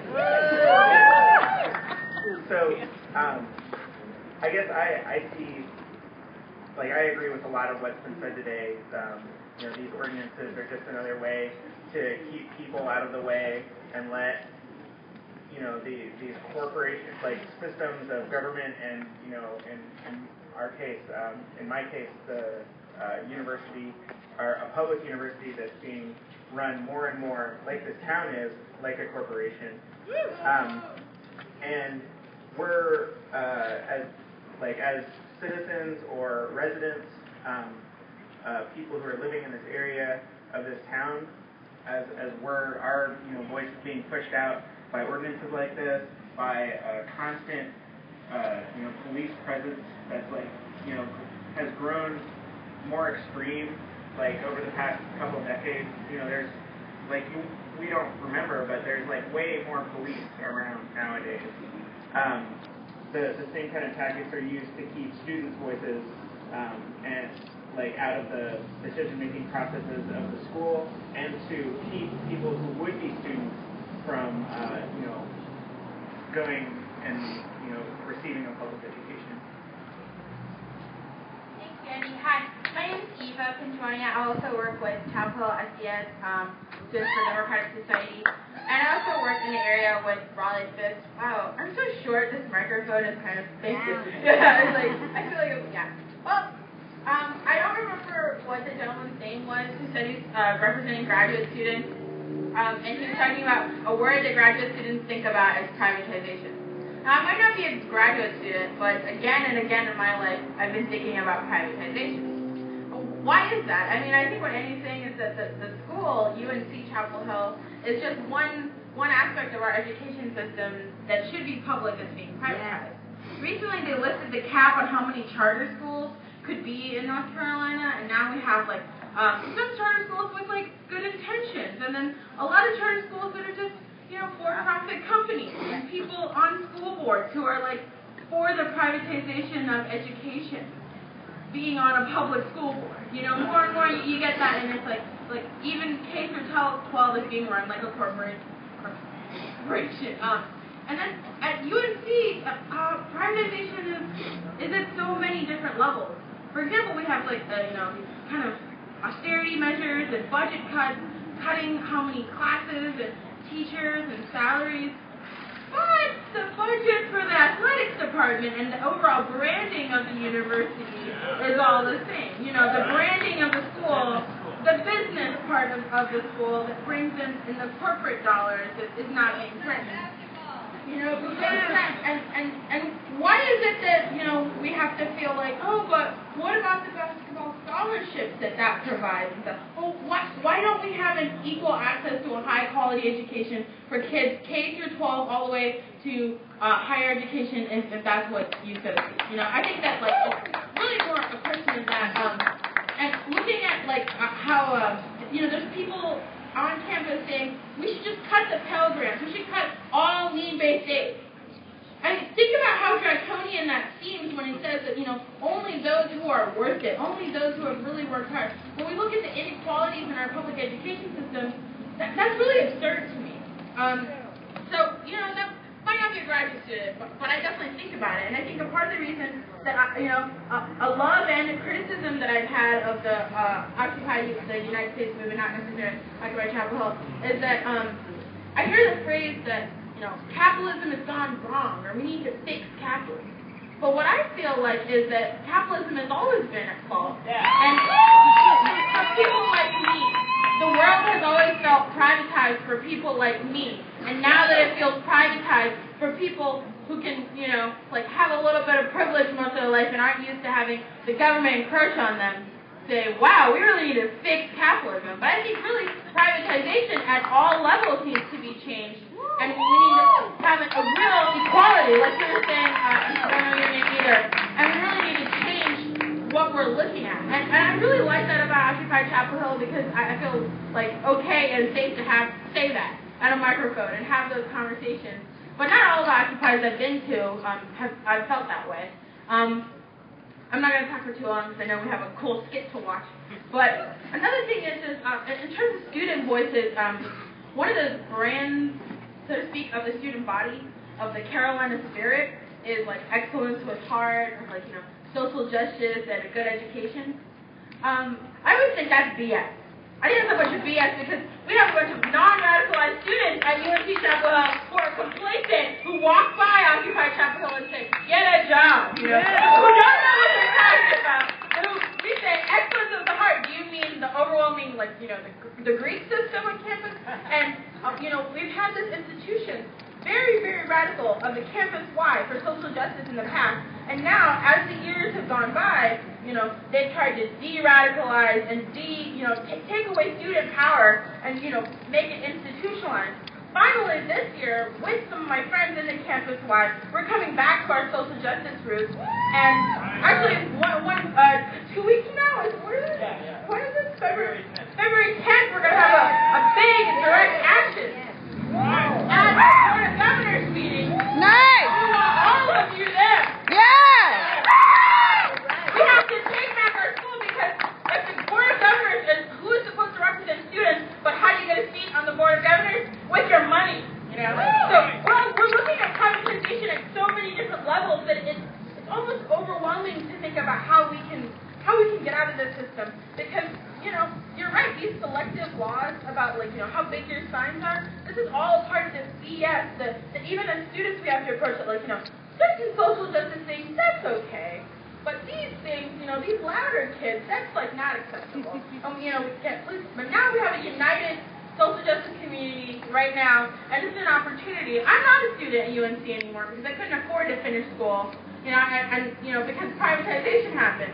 And, I can't get my scholarship back because I got canceled. So I'm still, doing this. I'm still out here. This is a lot of y'all who, that's what I like about Occupy Chapel Hill, because it's not just a bunch of us who, are just talking out our butt, which sometimes it feels like when you're, when you're poor and when you're working paycheck to paycheck. But my point is on February 10th, we're going to try to get a group of folks out and a big group, definitely talk to some of us organizers later, but we want to go to the Board of Governors, and really we want to say, you're accountable to us because we make this possible. This is this town's and these students' university, and also thinking about people like me and these kids in the public system now who, aren't having an equal access to a quality education.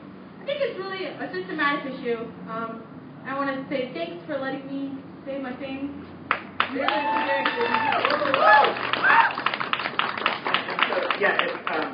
the action is going to be down South Road, which I think turns, I don't know, I think it turns into some other road. Meet us in the pit. Yeah. At 8 o'clock. 8 a.m. February 10th. And we're going to march on that.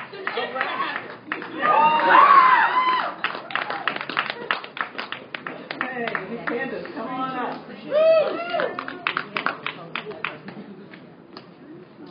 As absurd as it might be for me to be holding a giant golden apple, I'm going to give you a little primer as to why I'm holding this apple. So a long time ago, there was a goddess by the name of Eris, who wasn't invited to some sort of, something that we might liken to a big corporate party, a wedding. They didn't want someone who was questioning any of their order there. So she gave them a little mic check. She threw them this apple. It says Calypsi, or to the prettiest, or to the fairest. Everyone started throwing punches. Everybody wanted the apple. Everybody thought that their laws or their whatever they had to offer was better than everyone else's there. Eventually, they gave the apple to a little shepherd boy named Paris, and he was given the judgment to give it to either Hera, Athena, or Aphrodite. He chose Aphrodite and outbroke the Trojan War. So, we can take that however we want, but I think it's even more relevant because a little religion called Discordianism helped us from it. And Discordianism deals with a lot of the things that we're dealing with today. I'd like to read a couple of excerpts from the Principia Discordia. So, we're faced with this problematic thing called Grayface. In the year of 1166 BC, a malcontented hunchbrain by the name of Grayface got it into his head that the universe was as humorless as he. And he began to teach that play was sinful because it contradicted the ways of serious order. Look at all the order about you, he said, and from that he deluded honest men to believe that reality was a straitjacket affair and not the happy romance as men had known it. It is not presently understood why men were so gullible at that particular time, for absolutely no one thought to observe all of the disorder around them and conclude just the opposite. But anyway, Grayface and his followers took the same game of playing at life more seriously than they took life itself, and were known even to destroy other living beings whose ways of life differed from their own. Sound familiar? The unfortunate result of this is that mankind has since been suffering from a psychological and spiritual imbalance. Imbalance causes frustration, and frustration causes fear. That and fear makes a bad trip. Man has been on a bad trip for a very long time now. It is called the curse of Grayface. So that leads me here to choose order over disorder, or order over order, is to accept a trip composed of both the creative and the destructive. But to choose the creative over the destructive is an all-creative trip composed of both order and disorder. To accomplish this, one need only accept creative disorder along with and equal to creative order, and also to be willing to reject destructive order as an undesirable equal to destructive order. We are dealing with destructive order here with these town ordinances. The curse of Grayface included the division of life into order and disorder as the essential positive-negative polarity, instead of building a game foundation with the creative destructive as the essential positive-negative. He has thereby caused man to endure the destructive aspects of order and has prevented man from effectively participating in the creative uses of disorder. Civilization rejects this unfortunate decision. Bowie proclaims that the other division is preferable and that we work towards the proposition that creative disorder, like creative order, is possible and desirable, and that destructive order, like destructive disorder, is unnecessary and undesirable. I read this today because I feel like we have been grappling with centuries of creative or destructive order and not enough creative disorder. The Occupy movement is a reflection of creative disorder. Oh, they're not organized. They don't know what they're saying. Well, look at us here. We have so many voices and so much to offer this world. Hi, Jill. So whether, you think this is completely insane, it is written. It is a myth. It might be completely cobbled together out of all of these crazy things, but we have come together, cobbled together out of a bunch of discontent and a lot of confusion and hurt and heartbreak. We need to take back the creative, and thank you, everyone, so much for coming here and taking back the creative.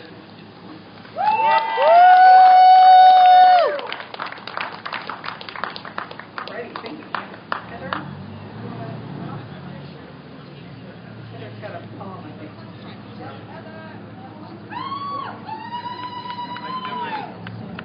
At the plaza?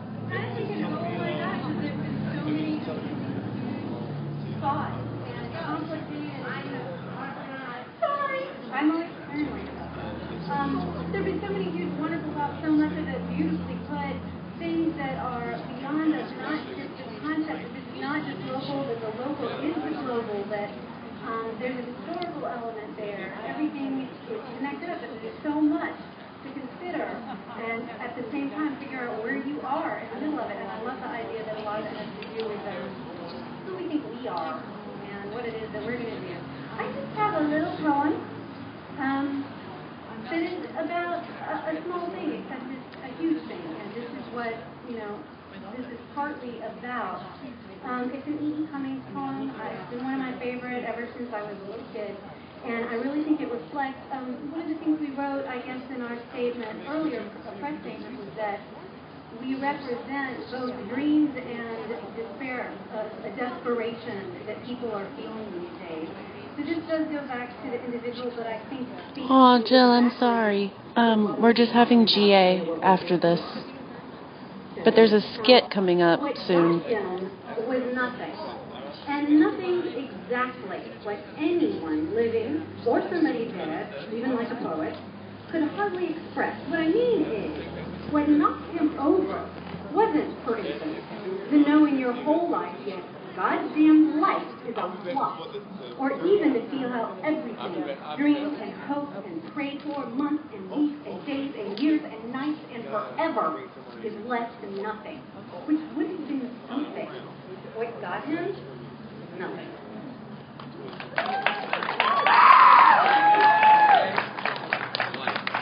Heather, two more speakers and then our skit.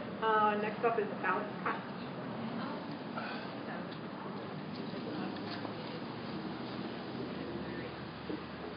Hey everybody. I haven't been to a lot of Occupy Chapel Hill events. I live in Durham, and so I'm certainly here on behalf, not on behalf of myself, but also in solidarity with you guys from Occupy Durham. But some of y'all may have seen me at a lot of the council meetings and the CPAC meetings, some of the marches, because I'm from Chapel Hill, first of all, but I don't care where I'm from. I'm just as fed up with the town as everyone else is here. In terms of the SWAT raids, watch out, because they might come at any time without warning. Apparently that's what they do here. But I just want to talk a little bit about why we're here today. I didn't grow up in this town to have the owner of a shoddy college martini bar across the street come to the town council meeting and say that his profit margins are more important than civil rights and free speech. This historic site of civil rights activism has been here long before you and your business moved in, dude. Yeah! So, if we don't carve out sites where we can be real people with real emotions, feelings, goals, and concern for others, then this whole town is going to turn into high-rise condos and probably the occasional martini bar. Because the town has proven in recent months that business owners, even those who let a building decay for a decade, are more important than everyone else. So if we don't fight this, by continuing to assemble here, but also to expand to new spaces in the future that will become additional peace and justice plazas, we'll be taken advantage of even more. What we're doing now is technically illegal, as people have said, and that's correct. We're supposed to have a permit. And the town has made it clear that civil disobedience will be quashed with unannounced SWAT raids. So we need to continue to let the town know day after day that we reject this treatment of residents expressing our rights. That we reject a restrictive permit system, a militarized and volatile police force, and a government that obstructs the truth in favor of its own political agenda. Yeah. Many of you are already aware of what happened in Oakland last night, where cops arrested 300 people for doing something quite similar to what we're doing right now. There were so many arrested that they ran out of buses to transport them all. You would hope they would use their resources in other ways in the city of Oakland and elsewhere. But we have our own arrestees here in Chapel Hill. I'm not one of them. I wasn't even there on that day. But tomorrow at 9 a.m. at the Hillsborough Courthouse, they have their first trial. and I know a lot of them would appreciate your solidarity being there at 9 a.m. in Hillsborough. And tomorrow night at 7 p.m. in Town Hall, the government is going to finally officially reject the independent investigation that their own Community Policing Advisory Committee requested the week before. We all know the request was dead on arrival, it's no secret, despite the fact that they had a secret meeting for 2 hours before the Town Council meeting. However, and I agree with Mike that the council and the government here and the manager are completely untrustworthy. However, I still believe that it's important for us in all public forums and all venues to express our beliefs. And so I think that whoever can go tomorrow at 7 p.m., it would be great if you could go and speak publicly and tell the town repeatedly that we don't approve of what they're doing. And that the secrets will come out eventually. They will come out. So keep up what you're doing, y'all, and solidarity. Thank you. Alex, Becca, nice to meet you. And last but definitely not least is David Malikan. Yeah! Woo! Ow!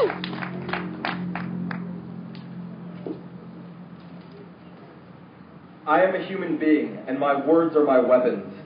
When those in power try to disarm me, to silence my voice, they align themselves with the tyrants throughout history who have sought to dominate, oppress, and repress the people. My words are not a privilege for which I must grovel before those who would proclaim themselves the masters of mankind, but the lifeblood that flows through my veins with every beating of my heart. My words are no more subject to restriction than my soul, for they are an extension of my very being, a projection of myself into the physical intersection of our realities. When those in power seek to limit my speech, they reveal themselves as the despots they are. For when those in power decide they will discard even the facade of accountability to those from whom they derive their power, they acknowledge that they have willfully turned their backs on the people. I am a human being, and my words are my weapons. When issues of speech and assembly enter the public arena, it is inevitable that the so-called founding fathers will be invoked. On the subject of the founders, I will state only this. It is worth noting that even those men who said, as George Washington did, that the gradual extension of our settlements will as certainly cause the savage Indian as the wolf to retire, both being beasts of prey though they differ in shape, were able to acknowledge that the rights to free speech and assembly were inalienable human rights. Even those men who said, as James Madison did, that if elections were open to all classes of people, the property of landed proprietors would be insecure. Government ought to be so constituted as to protect the minority of the opulent against the majority, were able to acknowledge that they had no domain over the expression and assembly of those from whom they sought to protect their privilege, property, and power. Even those men who engaged in genocide, owned slaves, oppressed women, and created what is arguably the most class-conscious society in the modern world understood that the human rights to free speech and assembly were beyond their prerogative to abrogate. I am a human being, and my words are my weapons. Even though they are not lethal, those in power would deny me access to even this modest arsenal. In an age where so-called defense spending tops $650 billion per year, those in power would strip me bare and tell me that were I to not spend a single cent on my own security, even the words I craft in my own defense may not be uttered for fear of retribution. In an age where the American empire dominates the world through the latent threat of mechanized killing engines, I am told that my words pose too great a threat to be allowed to speak them. I am told that because my words pose a threat to classist, racist, sexist, and fascist ideologies, they pose a threat to the very fabric of our society. And I am told this with a straight face, as though it were no more logical than denying mass murderers access to physical weapons. I am told this even as the government rains death and destruction on the Middle East to the tune of over 1 million innocent civilians now classified as collateral damage since 2001. I am told this even as the government provides arms to so-called rogue states and allows nations like Israel and Pakistan to hold nuclear weapons despite their refusal to sign the Nuclear Non-Proliferation Treaty. I am told this as the Oakland Police Department uses tear gas, rubber bullets, mace, and beanbag rounds against unarmed and nonviolent protesters and their children. I am told this as our local government approves the use of paramilitary forces armed with assault rifles and carrying more clips of ammunition than some of our troops are authorized to carry into war zones against unarmed and nonviolent protesters. Amidst all of the physical and emotional destruction and suffering that the American empire is creating at home and worldwide, I am told that my words are too dangerous for the threat that they pose to this system. Would that it were true. My words are my weapons, and I choose them because they are indestructible. We are human beings. Our words are our weapons, and we will not be disarmed.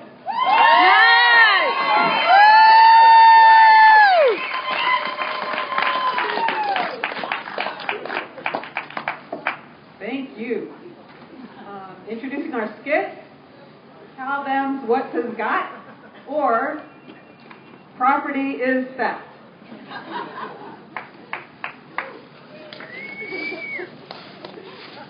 Hi, thank you for waiting so long. We need some volunteers to play a couple different roles here. So we need Aztecs, pirates, and hippies. Your leg's falling apart. I know. It's hard to be an empire. Take your places.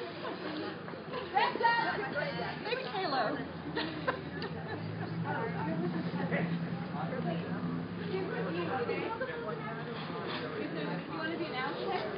Hey, Anja, there's tape behind you if you want to tape her leg together.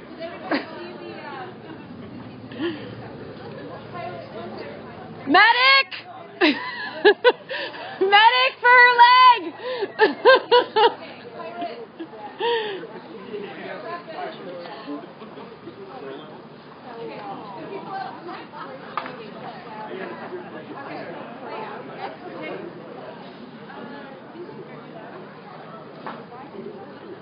Okay, Tell Them What Has Got, or Prime Property is Theft.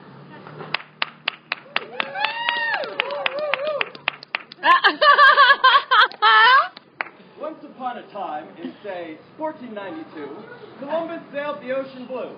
That's because some nasty characters named Ferdinand and Isabel had decided that anything that belonged to a Moor or a Jew was going to be theirs now. Your Andalus is our Spain. Your land is our land. Out, out, out. Well, country wasn't enough for them.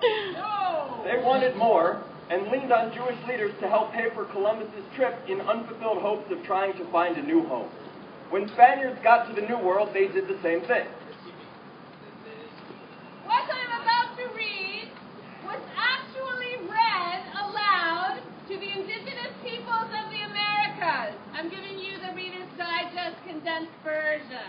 Thank you. I, servant of the high and mighty kings of Castile and Leon, the conquerors of the barbarian peoples, being their messenger and captain, notify and inform you that God created the heaven and the earth and man and woman, but because of the multitude thus begotten, it was necessary that some should go to one place, others to another, and divide into many kingdoms and provinces. Aztecs, are you listening? No way, Jose. Come up. Now listen well. God gave us this land. He commanded St. Peter to put his seat in Rome to rule the world and promised to establish his seat anywhere, leaving me with the right to judge and govern all nations, Christians, Moors, Jews, Gentiles, or whoever else. So all of your free, you're doing this by your free and accepting will without reward or conditions, you will turn Christian, and my majesty will receive you with joy. Now I require that you recognize the church as mistress and superior of the world and universe, and the supreme pontiff called Pope in his name, and his majesty in his name, the superior and Lord, king of this land. So you will do well. But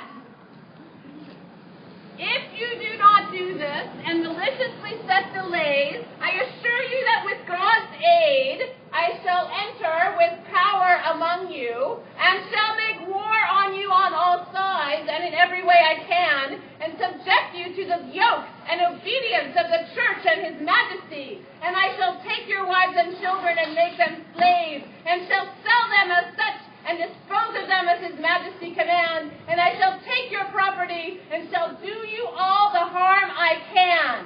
As to vassals who will not obey and refuse to receive their lord and resist and contradict him. Boo! I protest that the deaths and harms which shall thereby come will be your fault, and not that of his majesty, nor ours, and the gentlemen who come with me.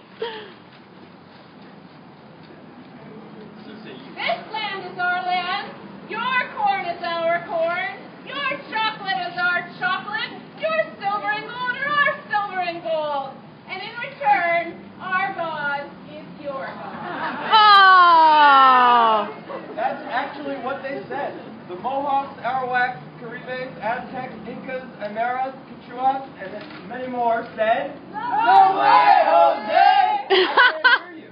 No way, Jose! No way, Jose! But God gave it to me! No way, Jose! The Spanish invasion created the greatest loss of human life ever in history. Through indiscriminate mass murder, diseases, the Middle Passage, and overwork. It was also the greatest transfer of wealth in human history from the Americas and Africa to Europe. Tons of gold, silver, and other precious metals sailing back to Spain across the Atlantic. It didn't seem fair, all the wealth going to so few people.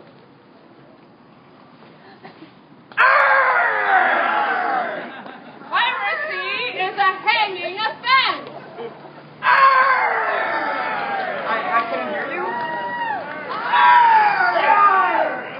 I can't hear you! But God gave me all this stuff! Of course, back in England, they had their own transfer of wealth. Used to be people would farm land, raise their animals on the commons, and supplement crops and livestock with foraging and hunting in Sherwood Forest. But then... This is the enclosure movement, you revolting peasants! This land is my land! And if you want to use it, you have to give me 3/4 of the crop! Who gave you the right to rule over us? Why, I am descended from the great King Arthur, who was given the sword Excalibur by the Lady of the Lake. Just because some aquatic tart gave you a weapon of mass destruction doesn't give you the right to rule over anybody. I am going to make you peasants under glass. Take that. We see the violence inherent to the system. But at least we can still hunt the wild deer to feed our children. Not so fast. That deer is my deer. Poaching is a hanging offense. Hold up, my merry men and ladies. From the 1% and give to the 99. Yeah! Quake, quake. Hear you. Quake, quake, quake, quake. Daddy gave it to me. They had their own king and queen. Living large in their Versailles crib paid with enslaved labor growing sugarcane in Haiti. Ow! Oh my God.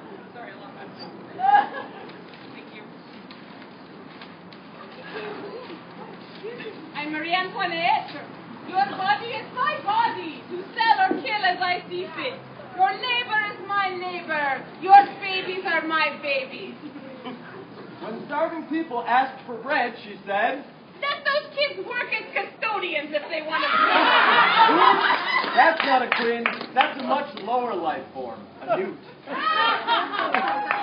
I mean, let them eat cake. At least until I unseat that food stamp president. Then you can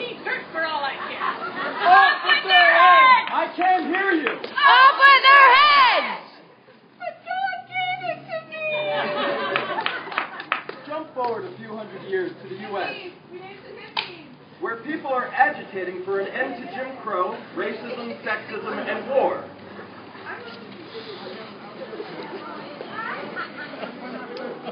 Oh, yeah, run! Woo! Yeah!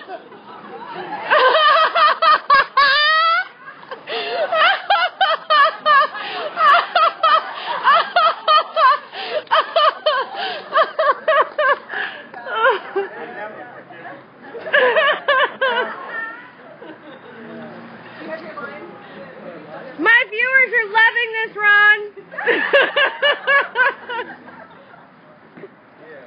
Who's got a J? Right? I don't know. We're waiting for the become solo zombies. Is that what they do? Give it You mean your viewer? Oh yeah, okay. Yeah. Wait, We got the wrong script, sorry. It's not their fault. Revive script. You got this. No segregation.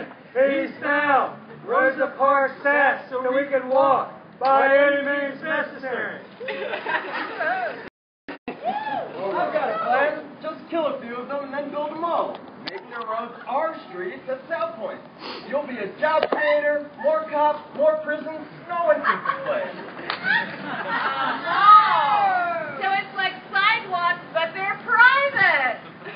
Shops, but they're private. No agitating, no pamphlets, no squatting, no protest. Awesome! Our streets are my streets. Shop!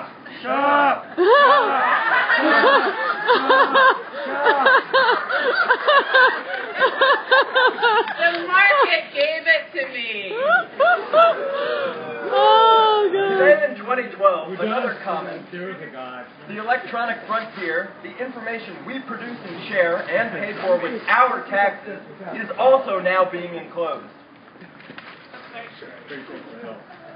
Your internet is my space. I can't hear you. Hackers unite. The market gave it to me. So, ladies and gentlemen, when you hear about someone saying your land is my land, your streets are my streets, your plaza is my plaza, and I'll decide when and if you can be there, what do you say?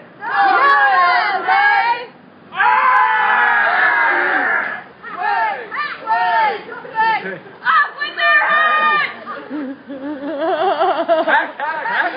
His street! Our street! His land! Our land! His plaza! Our plaza!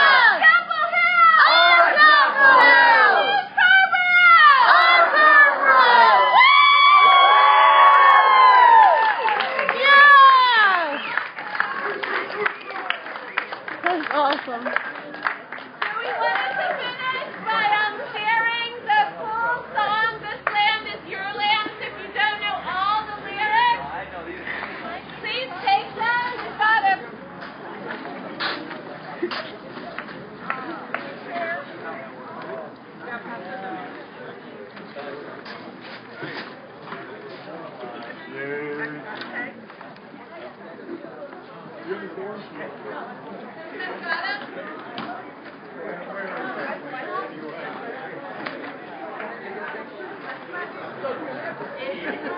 You gotta hold them up for me because I don't know. I learned the song this morning.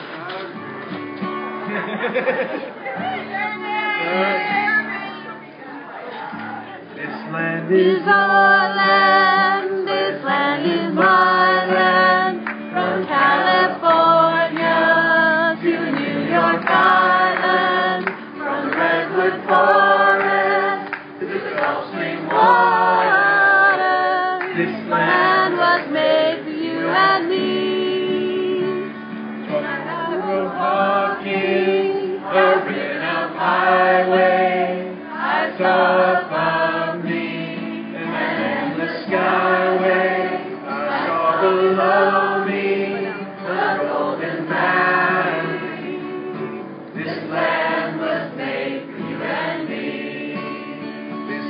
is your land, this land is my land, from California to New York Island, the redwood forest to the Gulf Stream water. This land was made for you and me.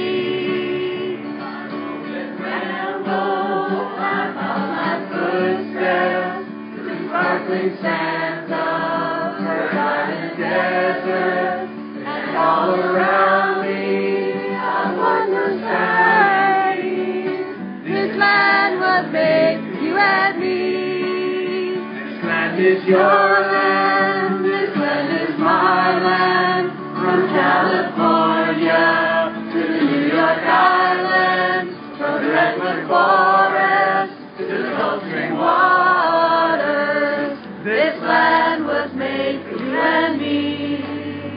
The sun comes shining as I was strolling, the wheat fields waving, and the dust clouds rolling, the farmers lifting, the voices chanting.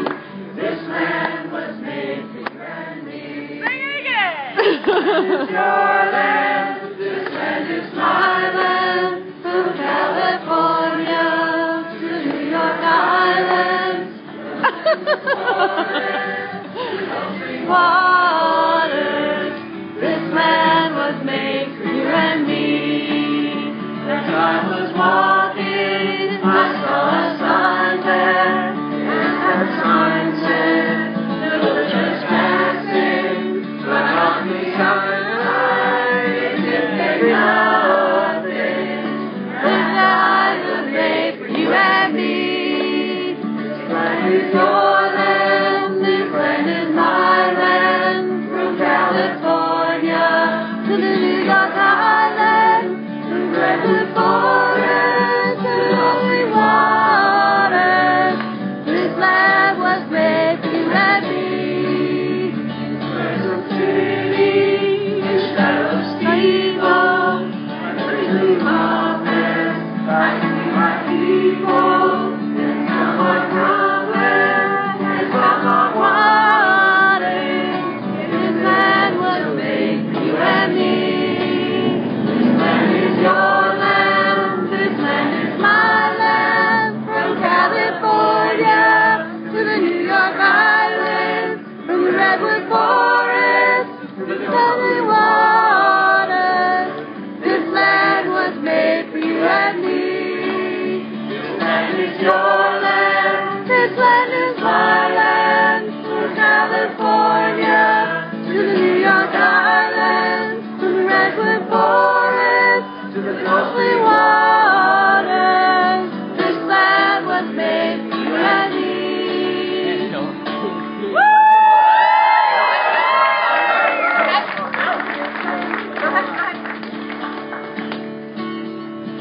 Nobody living can make me turn. Wait, hold on. Last verse.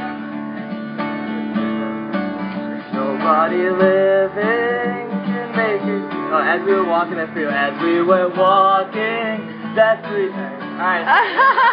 As we were walking that freedom highway, nobody living can. I guess I'm out of my head. There's another verse and I lost it. Sorry. One more chorus. Come on. But yeah. This land is my land, from California to the New York Island, from the redwood forest to the open waters. This land was made for you and me.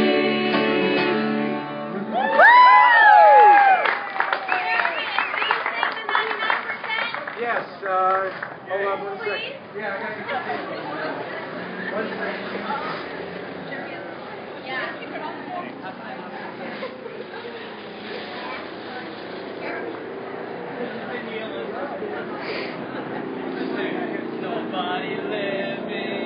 All right, this might give me a little redemption from that. This is one that was on Dick Gordon's The Story, and it's called We Are the 99%. And I wrote this right after the Union Square March in New York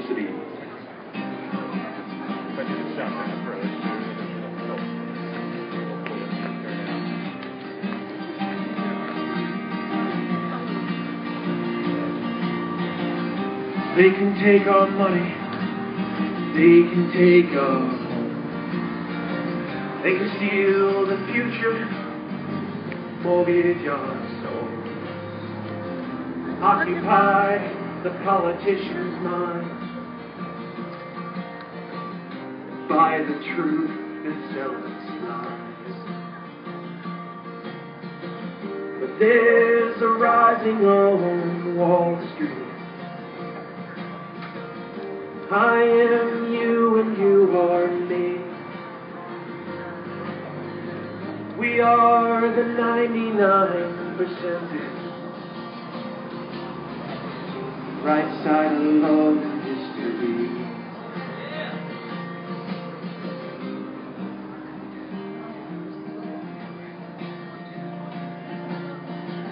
It's hard to say where it went wrong.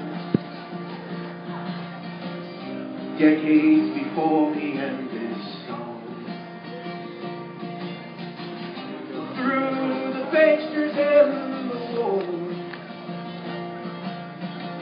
You know I just can't take it anymore. There's a rising on Wall Street. I am you and you are me. We are the 99%ers. The right side of love and history. I need everybody on that side. But there's a rising on Wall Street. I am you and you are me. We are the 99%ers. Hi, babe. Right side. How are you? I'm going to be going One more time. to driving to work, and then I'm going to be coming back to like hang out for a little bit. Are you going to be around? Yeah, we have a GA after this. Yeah. All right, I'll see you. We're just going to go. You have to go to work? Aww. I'll come back. Okay. Cool. Oops. Hey, hon. Hey, hon. Hey, you. How are you? Tired. Calm? Okay. Hmm?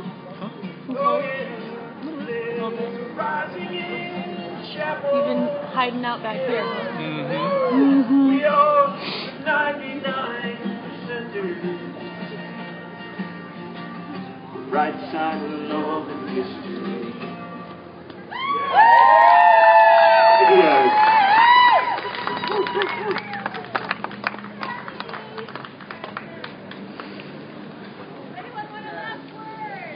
I love you.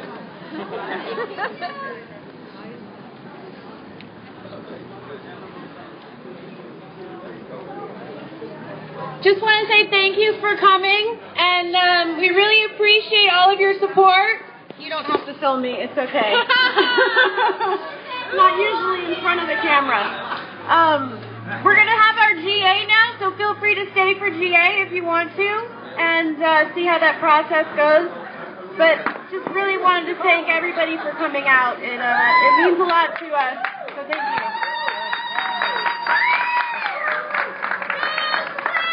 Our street! Our plaza! Our Chapel Hill! Our car booth! Our world! I was like, what? Our future! I wanted to say something about what's going on in Raleigh tonight. Some Muslims have been, and I don't know the details, I don't have all of this, but there's a meeting tonight at 7:45 in Raleigh, the Islamic Center Association on Allwater Road in Raleigh, and I'm disappointed that the two people from Raleigh that spoke here didn't know about this. So this is Islamic people, Muslims that are being incarcerated or threatened, and this is in Raleigh, so we have close now connection with this as selective deportation and arrest and harassment right